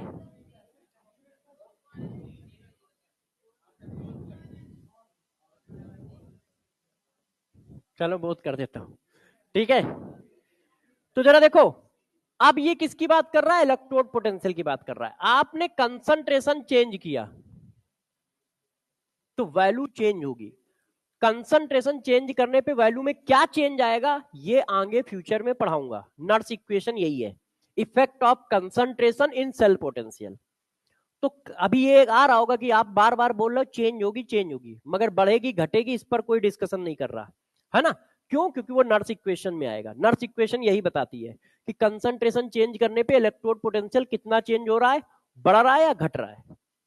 तो ये बात हमें पता चल गया कि यार तुमने क्या है, इलेक्ट्रोड पोटेंशियल पूछा है, तो बराबर नहीं होगा, है कि नहीं? कौन ज्यादा होगा कौन कम होगा अभी इससे हमें लेना देना नहीं है, मगर बराबर नहीं होगा। तो ये आया। तो इस पॉइंट से हम लोगों ने ये दो क्वेश्चन निपटाए और इस पॉइंट को समझा। क्लियर है इतनी बात? यहां तक हो गया। अब नेक्स्ट नंबर का पॉइंट समझो, पॉइंट नंबर 4। आपने यार मुझे पढ़ाया कि सर जिसका आरपी हाईएस्ट है वो अपने में रिडक्शन करेगा, जो अपने में रिडक्शन करता है उसको क्या बोलते हैं? Oxidising agent. हाँ, कैथोड, कैथोड बोलते हैं, मगर उसमें ऑक्सीडाइजिंग एजेंट। जो सेल्फ में रिडक्शन करता है उसको क्या बोलते हैं? Oxidising agent. इसका मतलब ऑक्सीडाइजिंग पावर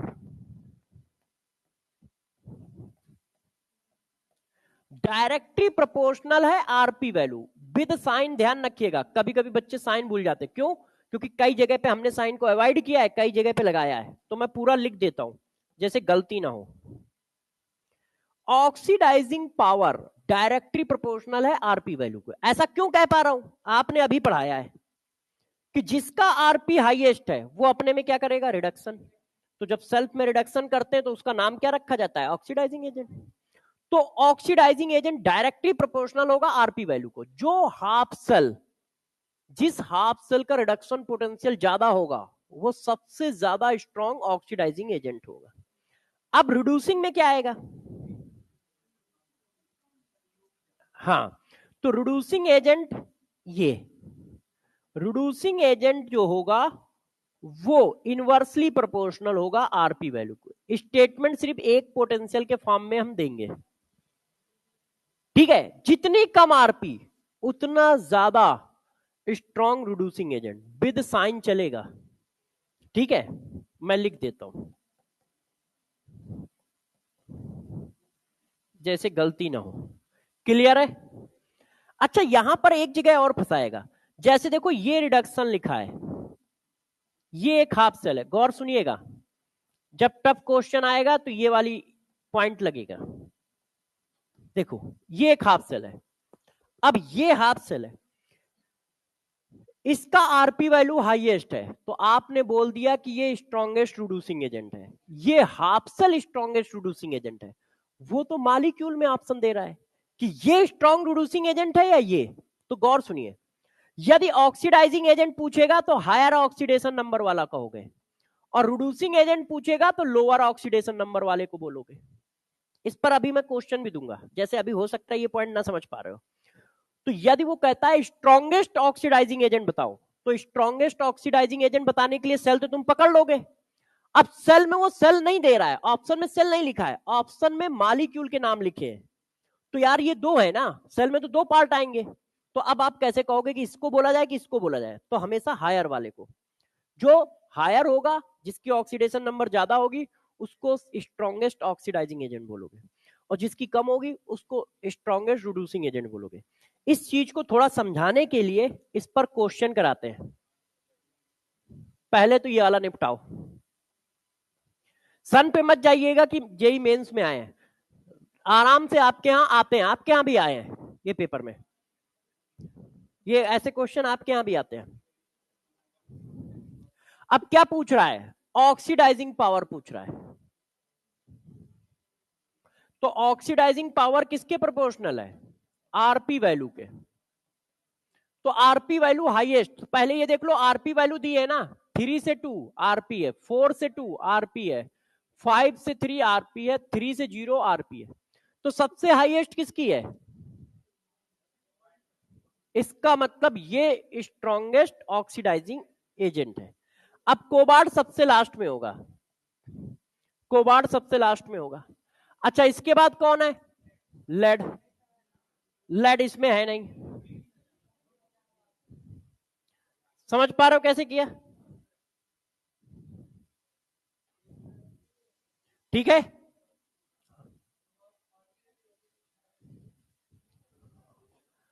हाँ, देखो एक डाउट है कि आरपी और ओपी तो लिखा नहीं है, तो हम कैसे समझेंगे कि आरपी है ना? आरपी का मतलब क्या था? जहां पर रिडक्शन हो रहा हो उस पोटेंशियल को स्टैंडर्ड रिडक्शन पोटेंशियल बोलेंगे, है ना? तो देखो यहां रिडक्शन हो रहा है ना, +3 से +2, तो प्रोसेस कैसा है, रिडक्शन वाला।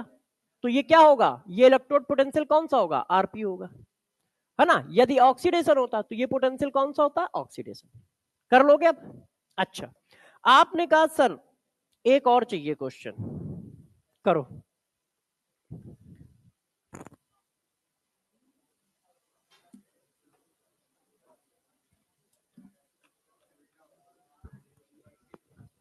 अब देखो क्या पूछ रहा है, रिड्यूसिंग एजेंट, वो इनवर्सली प्रोपोर्शनल होता है। तो भाई सबसे कम कौन सी वैल्यू है, अच्छा चेक करते रहना, रिएक्शन भी रिडक्शन हो, +2 से 0, इसका मतलब ये सारे आरपी दिए हैं, तो सबसे कम आरपी किसकी है, तो सबसे स्ट्रॉन्ग रिड्यूसिंग एजेंट ये होगा, कैल्शियम। ये गलत है, ये गलत है। दूसरा कौन है, ये कौन है, Mg।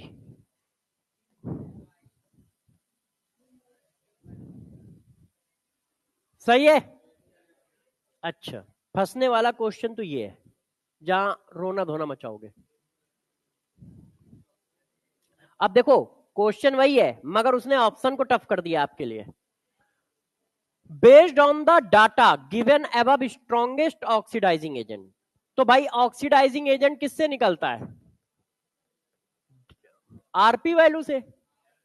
सबसे ज्यादा आरपी वैल्यू किसकी है, इसकी है देखो। अब यार मगर ऑप्शन वो इस तरह से दे रहा है, तो अब मैंने क्या पढ़ाया था, ऑक्सीडाइजिंग एजेंट कौन होगा, जिसकी ऑक्सीडेशन नंबर ज्यादा हो, तो ये ऑक्सीडाइजिंग एजेंट होगा। तो वो ऐसे क्वेश्चन देगा तो आपको ये वाला काम ध्यान आना पड़ेगा, ऑक्सीडाइजिंग एजेंट पूछेगा तो हमेशा हायर ऑक्सीडेशन नंबर वाला। अब मान लो इसमें पूछता कि स्ट्रॉन्गेस्ट रिड्यूसिंग एजेंट बताओ, तो सबसे पहले तो सबसे कम वाला ढूंढो, ये है। अब रिड्यूसिंग एजेंट स्ट्रॉन्गेस्ट, ये वाला क्रोनियम होता। इसी क्वेश्चन को मैं बस पलट देता हूं, सब कुछ यही लिखा है, बस यहां पे ये काट देता हूं।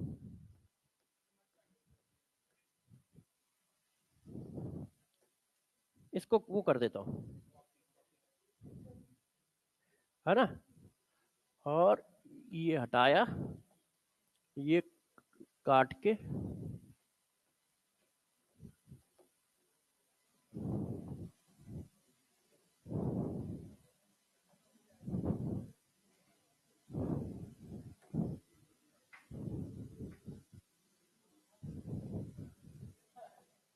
हाँ ऑप्शन भी तो चेंज करने पड़ेंगे।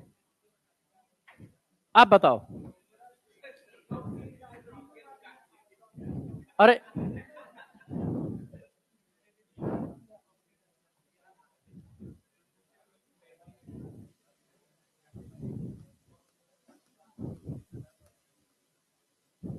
एक्चुअल में सोच और कुछ रहा था। हाँ अब चेक करो, तो अब क्या है, रिड्यूसिंग एजेंट, तो रिड्यूसिंग एजेंट कौन होगा, जिसका आरपी वैल्यू सबसे कम हो, तो सबसे कम आरपी वैल्यू इसका है, मगर यार इसने ऐसे ऑप्शन दे रखे हैं, तो अब क्या है, ये रिड्यूसिंग एजेंट पूछेगा तो लोएस्ट वाला, ऑक्सीडाइजिंग एजेंट पूछेगा तो हाईएस्ट वाला, तो आंसर ये आया। ठीक है, तो देखो यार, हाँ बेटा, हाँ अच्छा, ये मैंने कैसे पहचाना कि ये ऑक्सीडाइजिंग एजेंट है ना। अच्छा ठीक है, बताता हूं।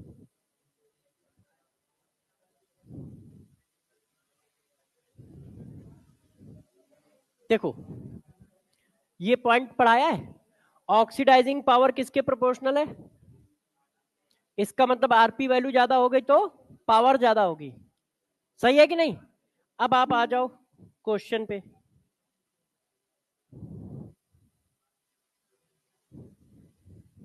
नहीं वो कौन सा, ये वाला, ये देखो। अब इसमें से आरपी वैल्यू चेक करो किसकी सबसे ज्यादा है, इसकी है, तो ये स्ट्रॉन्गेस्ट ऑक्सीडाइजिंग एजेंट हो गया। मगर ऑप्शन ऐसे दिए, तो यार इसमें MnO4 है, Mn2 है, तो MnO4 भी दिया है, Mn2 भी दिया है, तो मैं इसमें टिक कैसे करूं? तब मैंने आपको बताया कि जिसकी ऑक्सीडेशन नंबर ज्यादा है उसको टिक करो। तो इसकी ज्यादा है +7 और इसकी +2, ठीक है। और मान लो रिड्यूसिंग एजेंट पूछे तो फिर मैंने ये बताया, रिड्यूसिंग एजेंट कौन होगा? जिसकी आरपी वैल्यू सबसे कम हो। सबसे कम किसकी है? इसकी। अब इन दोनों में कौन होगा? जिसकी ऑक्सीडेशन नंबर कम हो। रिड्यूसिंग एजेंट पूछ रहा है, ऑक्सीडेशन में ज्यादा वाला टिक करना है, रिड्यूसिंग में कम वाला टिक करना है ना? हाँ बेटे, पिछली स्लाइड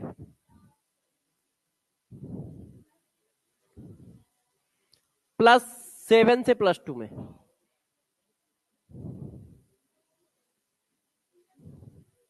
हाँ हाँ, रिड्यूसिंग दिया है।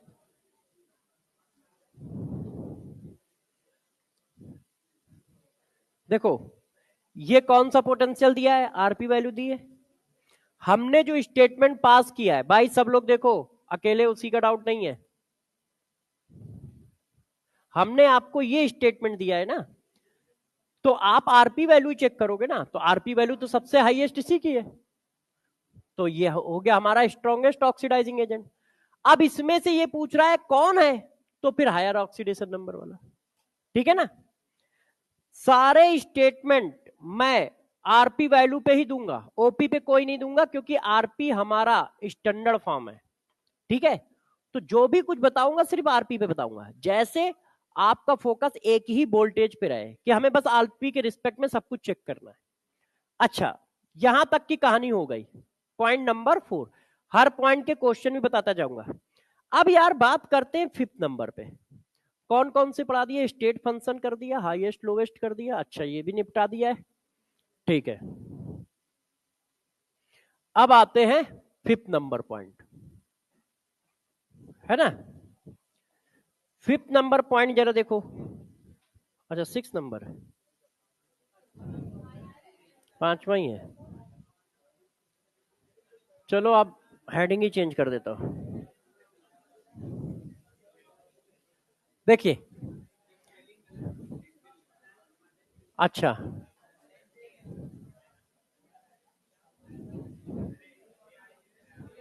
और राइट,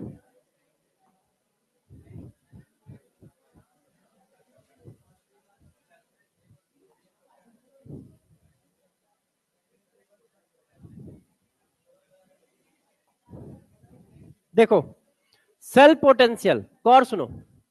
आपको अभी तक जो पढ़ाया था, सेल पोटेंशियल के बारे में बताता हूं। देखो अभी मैंने जो 4-5 पॉइंट पढ़ाए वो सिर्फ पोटेंशियल के थे, या तो रिडक्शन या ऑक्सीडेशन, वही सेल पोटेंशियल पे भी लगेंगे। मगर ईएमएफ ऑफ सेल, मतलब सेल का पोटेंशियल कितना आएगा, अभी तक जो मैंने पोटेंशियल बताया वो सिर्फ एक हाफ सेल का बताया, या तो ऑक्सीडेशन का बताया या रिडक्शन का बताया। पूरा सेल का पोटेंशियल कैसे निकालोगे उसके बारे में कुछ नहीं बताया। और जो पॉइंट मैंने बताए हैं पोटेंशियल के लिए, वो सारे पॉइंट सेल पोटेंशियल पे भी वैलिड है, क्योंकि ये भी पोटेंशियल ही है, ये भी पोटेंशियल ही है। तो जितने भी पॉइंट वहां पर आए वो सब इसके लिए भी वैलिड है। अब सेल का पोटेंशियल क्या होता है जरा इसको बताता हूं। देखिए, आपने मेरे को बताया कि जहां कहीं पर भी डबल लेयर आएगी वहां पर पोटेंशियल क्रिएट होगा। एक यहां पे क्रिएट हुआ, एक यहां पे क्रिएट हुआ, तो रिजल्टेंट पोटेंशियल कितना आएगा, इसको कहते हैं सेल पोटेंशियल। दो पोटेंशियल है ना, तो जब दो पोटेंशियल है तो फिजिक्स में आपने पढ़ ही रखा है कि भाई किसी ना किसी तरह से ऐड या सब्ट्रैक्ट कुछ तो होंगे, सीरीज में होंगे, पैरेलल होंगे, कुछ तो होगा ना इनके साथ, तो रिजल्टेंट कोई वैल्यू तो आएगी। तो resultant potential is known as cell potential, क्योंकि यहां डबल लेयर आई तो यहां पोटेंशियल आया, यहां डबल लेयर आई तो यहां पोटेंशियल आया। तो रिजल्टेंट कितना आया, उस पूरे सेल ने कितना जनरेट किया, उसको हम कह देते हैं सेल पोटेंशियल। तो अब वो पढ़ा कैसे जाता है, तो जरा देखो।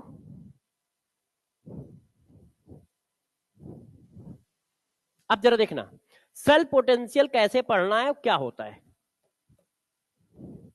पहले बहुत सिंपल फॉर्म में समझ में आई, साइंस की लैंग्वेज में तो पता नहीं क्या क्या लिखते हैं, सिंपल फॉर्म में समझ रहे हो ना कि सेल का पोटेंशियल है क्या। भाई दो पोटेंशियल है, उनका रिजल्टेंट पोटेंशियल निकालना है, उसी को सेल पोटेंशियल कह रहे हैं। अब वो कैसे निकाला जाता है तो जरा देखो, तो सेल हम कैसे बनाते हैं? सेल बनाने का तरीका है कि दो हाफ सेल को ऐड कर दो, half cell 1 plus half cell 2, add कर दिया, सेल बन गया। जब आप ऐड करते हो तो एक हाफ सेल को एनोड बोल देते हैं, एक को कैथोड बोल देते हैं। जिसमें ऑक्सीडेशन हुआ उसको एनोड बोल देते हैं, जिसमें रिडक्शन हुआ उसको कैथोड बोल देते हैं। अच्छा, एनोड कैसे लिखा जाता है? एनोड में होता है ऑक्सीडेशन और कैथोड में होता है रिडक्शन। ये भी बात सही है। तो जरा देखिए, अब एनोड को कैसे लिखोगे? ऑक्सीडेशन लिखोगे, तो हमेशा सेल ऐसे लिखा जाएगा, एनोड ऑब्लिक कैथोड। अब ये जो दो पैरेलल लाइन है ये सॉल्ट ब्रिज को रिप्रेजेंट करती हैं कि भाई इनमें सॉल्ट ब्रिज लगा हुआ है। तो एनोड हमेशा इधर ऑक्सीडेशन लिखोगे, हमेशा इधर रिडक्शन लिखोगे। इधर ऑक्सीडेशन को रिप्रेजेंट करोगे, इधर रिडक्शन को रिप्रेजेंट करोगे, बीच में दो पैरेलल लाइन है जो सॉल्ट ब्रिज को रिप्रेजेंट करेंगे। ये एक सेल का रिप्रेजेंटेशन है रिएक्शन के फॉर्म में, ये सेल का रिप्रेजेंटेशन है रिएक्शन के फॉर्म में, वोल्टेज के फॉर्म में नहीं। ठीक है, जब दो हाफ सेल ऐड करोगे तो सेल बनेगा। एक हाफ सेल को एनोड बोलेंगे, एक हाफ सेल को कैथोड बोलेंगे। हाफ सेल का रिप्रेजेंटेशन क्या होगा? एनोड, दो पैरेलल लाइन, कैथोड। एनोड में ऑक्सीडेशन होता है तो यहां पर ऑक्सीडेशन रिएक्शन आएगी, यहां पे रिडक्शन रिएक्शन आएगी। अब पोटेंशियल के फॉर्म में क्या होता है? तो देखो, सेल के पोटेंशियल को बोला जाता है ई सेल। ई सेल का मतलब होता है cell potential of cell, L potential, potential of cell. अब गौर समझना, ये दो तरह का होता है पोटेंशियल ऑफ सेल। एक बोला जाता है EMF of cell. EMF of cell तब बोला जाता है जब करंट की वैल्यू 0 हो, वही सेल पोटेंशियल है। मगर उसको ईएमएफ ऑफ सेल कब बोल दोगे? जब आई इक्वल टू 0 है। आई इक्वल टू 0 नहीं है तो सेल पोटेंशियल है। तो आई की वैल्यू कुछ भी है, सेल पोटेंशियल है। मगर जब आई की वैल्यू 0 होती है तो उस समय के पोटेंशियल को ईएमएफ ऑफ सेल कह देते हैं। केमिस्ट्री में वैसे इसका कोई लेना देना नहीं है, ठीक है, तो अपने को कोई दिक्कत की बात नहीं है। अपने में तो बस सेल पोटेंशियल बोला जाएगा। मगर मान लो कभी क्वेश्चन में डिफरेंस पूछ ले कि ईएमएफ ऑफ सेल क्या होता है, डिफिनीशन, तो क्योंकि असर्शन, रीजन, स्टेटमेंट सब कुछ आता है, तो ईएमएफ ऑफ सेल का मतलब क्या है? जब करंट ना सप्लाई हो रहा हो उस समय जो वोल्टेज दिखेगा उसको ईएमएफ ऑफ सेल कहोगे। तो ये बात आ गई कि यार सेल पोटेंशियल ये है। अब निकाला कैसे जाएगा? तो किसी भी सेल का पोटेंशियल ये होता है, गौर से देखिएगा, reduction potential of cathode minus reduction potential of anode.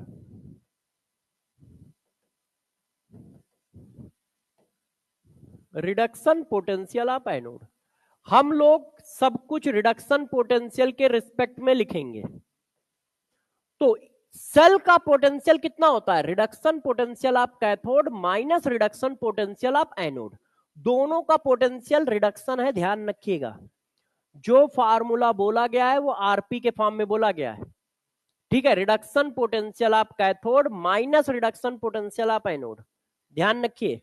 जबकि एक में ऑक्सीडेशन हो रहा होगा, एक में रिडक्शन हो रहा होगा, मगर हम हमेशा कौन सा वोल्टेज रखेंगे? रिडक्शन पोटेंशियल, ठीक है। ऐसा इसलिए क्योंकि रिडक्शन पोटेंशियल स्टैंडर्ड पोटेंशियल है, तो स्टैंडर्ड पोटेंशियल के फॉर्म में ही वैल्यू दी जाती है। तो मैक्सिमम क्वेश्चन में आपको हमेशा स्टैंडर्ड रिडक्शन पोटेंशियल दिया जाता है।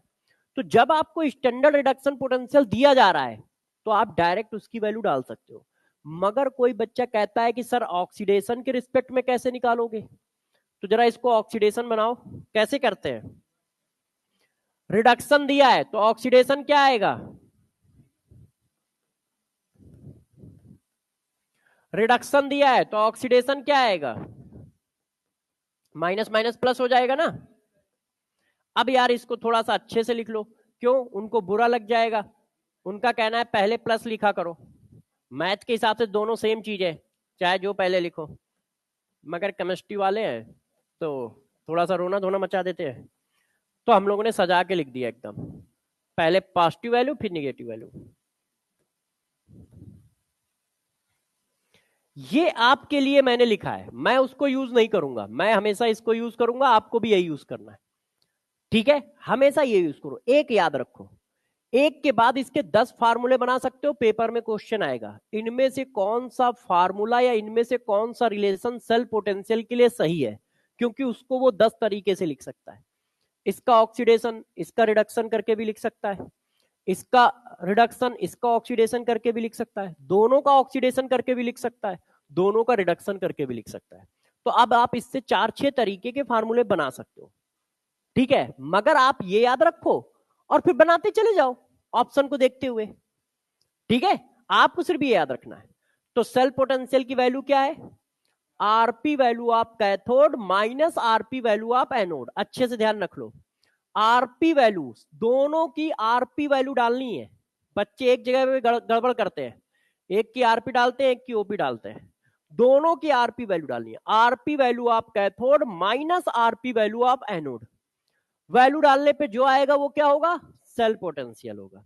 सेल का पोटेंशियल, आपने एक हाफ सेल का पोटेंशियल पढ़ा, एक हाफ सेल का पोटेंशियल पढ़ा, सेल बना, तो सेल का रिजल्टेंट पोटेंशियल कितना आएगा? वो ये आएगा, RP value of cathode minus RP value of anode.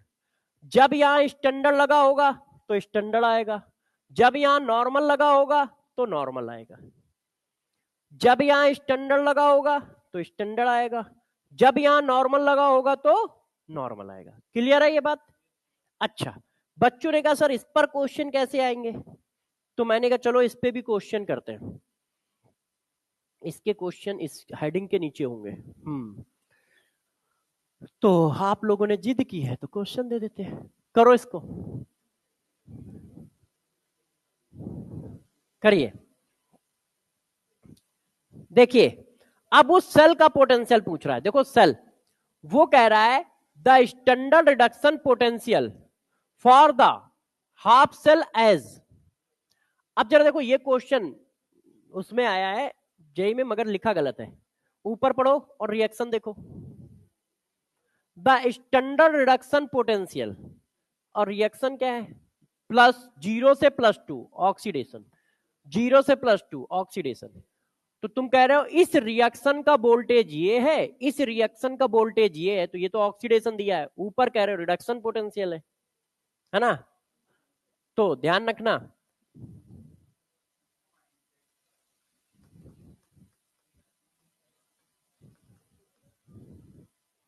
ठीक है? The standard oxidation potential for the half cell are as.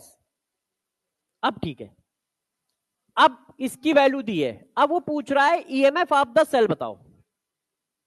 तो यार ईएमएफ पूछ रहा है, तो पहले देखो ये सेल है, हाँ सेल है, एक ऑक्सीडेशन है एक रिडक्शन, तो हमें तो एक ही फार्मूला आता है, हम 10 फार्मूले नहीं याद करेंगे, मैं पहले भी बता चुका हूं, आपको हमेशा एक ही याद रखना है, RP value of cathode minus RP value of anode. अब ओपी दिया है, मैं डायरेक्ट कर दूं? अभी भी टेंशन है? ऐसा नहीं है, जेई का क्वेश्चन है थोड़ा बहुत तो घुमाता ही है। अभी टेंशन क्या है, तुम इसमें कैथोड एनोड कैसे पहचानोगे? तो पहले माइनस करके वैल्यू लिख लो। तो देखो आरपी कितना आया, आरपी आया ये, इसका आरपी कितना आया, कहां ये है। अब आप बताओ इसमें से कैथोड कौन है? जो कैथोड होगा उसको पहले लिखोगे ना, तो कैथोड कौन है? ये, तो ये पहले लिखा गया। एनोड कौन है?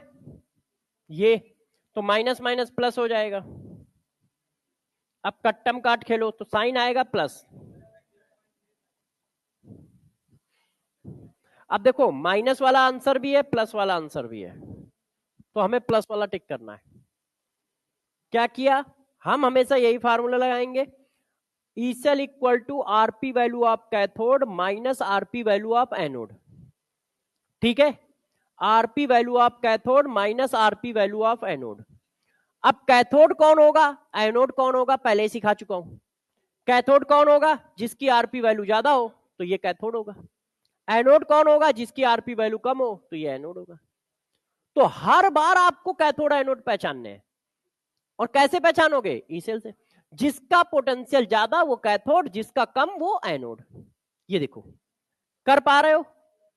अच्छा, हाँ बेटे,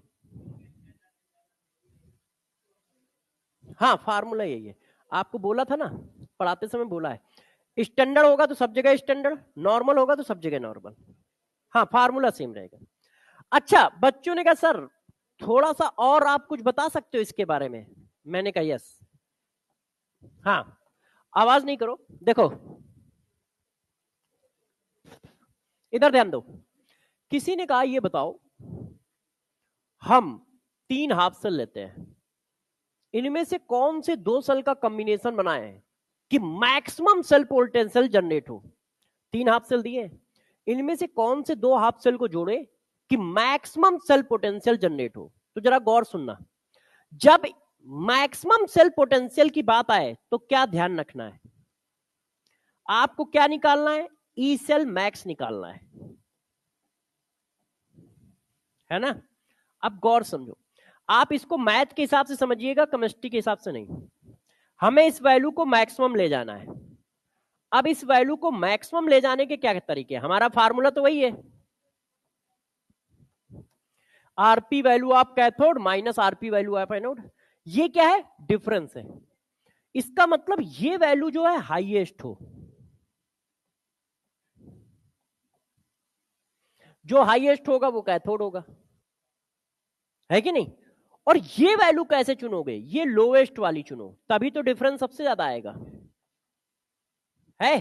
तो इसको हाईएस्ट चुनना है, उसको लोवेस्ट चुनना है। ये देखो, तो जब भी कहीं ऐसा क्वेश्चन आता है, अभी कराऊंगा, जब भी कहीं ऐसा क्वेश्चन आता है जो 3 सेल फेंक दिए गए, अब उसमें और भी वैरायटी लगा देगा वो अपने हिसाब से, मैक्सिमम पूछ सकता है तो और भी कुछ पूछ सकता है। उसने कहा इनमें से कौन से 2 सेल के कॉम्बिनेशन से मैक्सिमम वोल्टेज जनरेट होगा। तो हमें कैथोड तो हमेशा वही रखना होता है जिसका आरपी सबसे ज्यादा हो, ठीक है। एनोड किसको रखना है, जिसका आरपी सबसे कम हो, क्योंकि ये डिफरेंस है ना, ये सबसे बड़ा कर दिया और माइनस वाली वैल्यू सबसे छोटी कर दी तो डिफरेंस सबसे बड़ा आ जाएगा। बच्चों ने कहा नहीं सर ऐसे नहीं है, एक क्वेश्चन दो आप। तो इस पर मैं क्वेश्चन देता हूं, ठीक है। देखो, आप लोग आंसर बताइएगा। एक हाफ सेल आपको ये दिया है,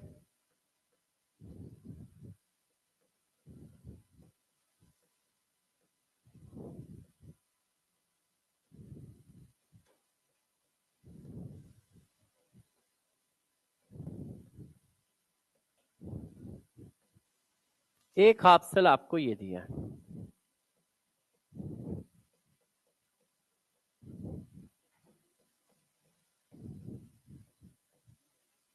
इसको नाम दिया ए, इसको नाम दिया बी, इसको नाम दिया C. Select the correct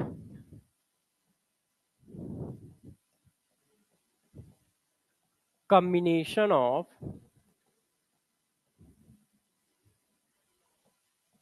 two half cell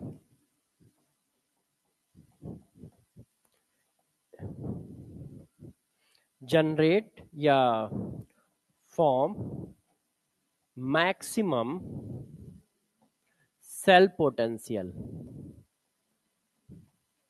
A plus B, B plus C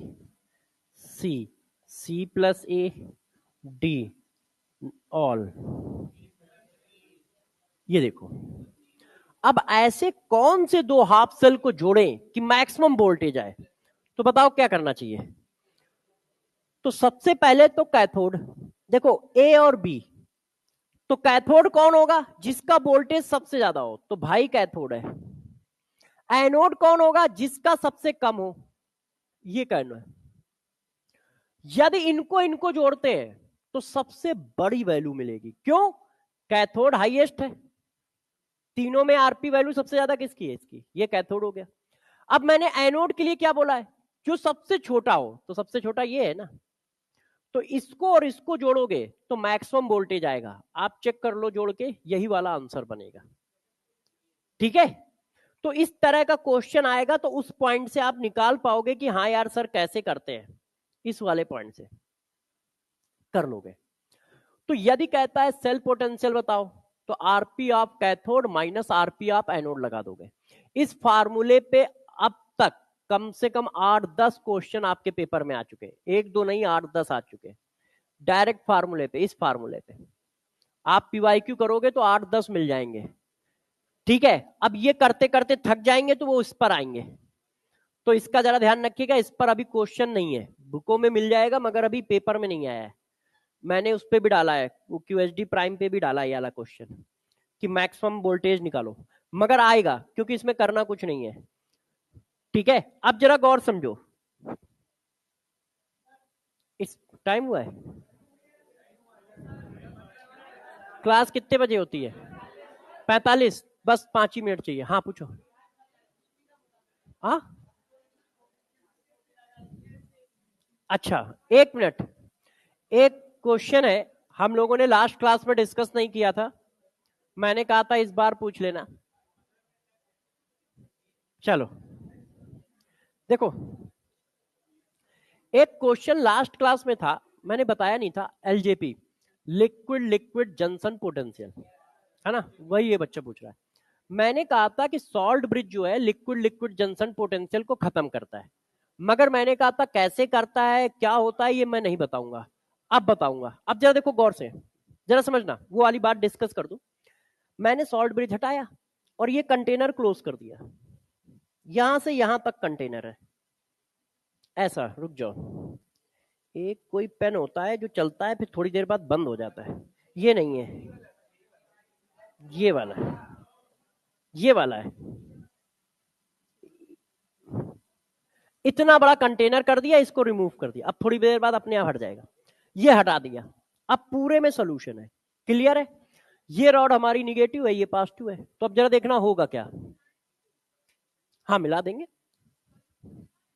हाँ मिला दिया हमने। अब क्या ले लिया है, अब एक ही कंटेनर में डाल दिया है ना भाई। हमने अभी तक सॉल्ट ब्रिज लगा रखा था, अब मैं क्या कर रहा हूं, दोनों रॉड को एक ही कंटेनर में डाल रहा हूं।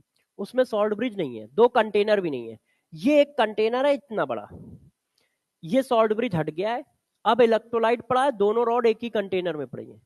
ठीक है, अब गौर समझना, ये माइनस है तो इधर प्लस भगेगा, ये प्लस है इधर माइनस भगेगा। तो जरा देखिएगा, सारे प्लस इधर की ओर जा रहे हैं, सारे माइनस इधर की ओर आ रहे हैं। तो देखो ये पॉजिटिव पार्ट की लेयर बनी, ये निगेटिव पार्ट की लेयर बनी। क्यों? पॉजिटिव ऐसे जा रहे हैं, निगेटिव ऐसे जा रहे हैं, तो कुछ ऐसा ही तो होगा। देखो पॉजिटिव सारे इधर आ गए, ओ थोड़ा सा आपको समझाता हूं, पॉजिटिव सारे इधर आ गए, इधर की ओर भग रहे हैं, क्योंकि पॉजिटिव निगेटिव प्लेट इधर है, निगेटिव सारे इधर की ओर भग रहे हैं। ये बात तो सही है, इसमें तो बुरा मानने वाली कोई बात है नहीं। ये प्लस प्लेट है तो निगेटिव इधर भाग रहे होंगे, ऐसे कुछ, पॉजिटिव इधर भाग रहे होंगे, ऐसे कुछ। जरा एक बार चेक करो क्या आया है, डबल लेयर बन गई चार्ज की। देखो एक प्लस है एक माइनस, और कहीं पर भी डबल लेयर बनेगी तो क्या आएगा, पोटेंशियल आया। अब इस पोटेंशियल का नाम बस अलग रख दिया है, लिक्विड लिक्विड जंक्शन पोटेंशियल। ये यहाँ पे कोई रॉड नहीं है, यहाँ पे क्या है, पानी की लेयर है। तो इधर आयन जा रहा है, इधर आयन जा रहा है, तो देखो एक डबल लेयर ऑफ चार्ज बन गई। तो उनके बीच में क्या होता है, एक liquid liquid junction potential develop हो जाता है। अब उससे क्या होगा, यहाँ पर भी पोटेंशियल है, यहाँ पर भी है, यहाँ पर भी है, तो रीडिंग गलत सलत आ रही होगी, है ना, रीडिंग गलत सलत आ रही होगी, इफिशियंसी सही नहीं आ रही होगी। तो इन चीजों से बचने के लिए सॉल्ट ब्रिज लगा दिया जाता है। अब इस तरह की लेयर बनेगी नहीं, क्यों, इधर वाले उधर जा ही नहीं रहे, उधर वाले इधर आ ही नहीं रहे। ZnSO4 के ZnSO4 वाले कंटेनर में पड़े, कॉपर SO4 के कॉपर SO4 वाले में पड़े, जिसको कमी और जरूरत पड़ रही है तो भाई सप्लाई कर रहा है अपना। तो ये होता है लिक्विड लिक्विड जंक्शन पोटेंशियल, जिसको सॉल्ट ब्रिज लगा के खत्म कर दिया जाता है।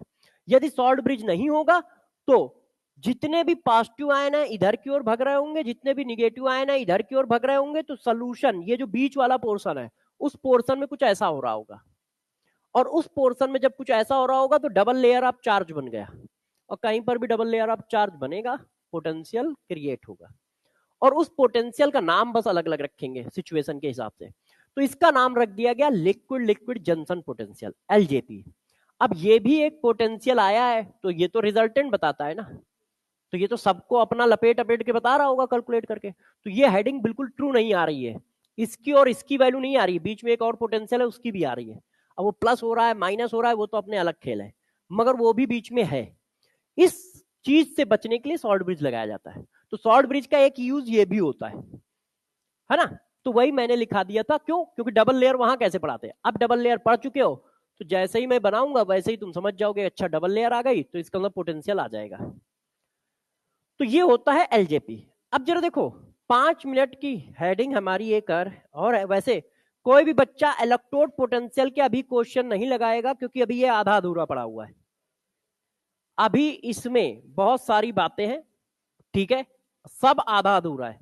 तो आप सिर्फ कंडक्टेंस के ही क्वेश्चन लगाओगे, कोई भी बच्चा इलेक्ट्रोड पोटेंशियल का एक भी क्वेश्चन नहीं करेगा, ठीक है, सिर्फ कंडक्टेंस तक के क्वेश्चन लगाओगे। अभी इसमें बाकी है स्पॉन्टेनियस ऑफ सेल बाकी है, नर्स इक्वेशन बाकी है, ठीक है, इक्विलिब्रियम कांस्टेंट और सेल में रिलेशन बाकी है, कंसंट्रेशन सेल बाकी है। तो अभी कम से कम 1 घंटे का टॉपिक ये बाकी है, इलेक्ट्रोड पोटेंशियल 1 घंटे और उससे ज्यादा भी हो सकता है। तो कोई भी बच्चा इस चीज के क्वेश्चन नहीं लगाएगा, ठीक है। अब नेक्स्ट क्लास में इस जगह से पढ़ेंगे।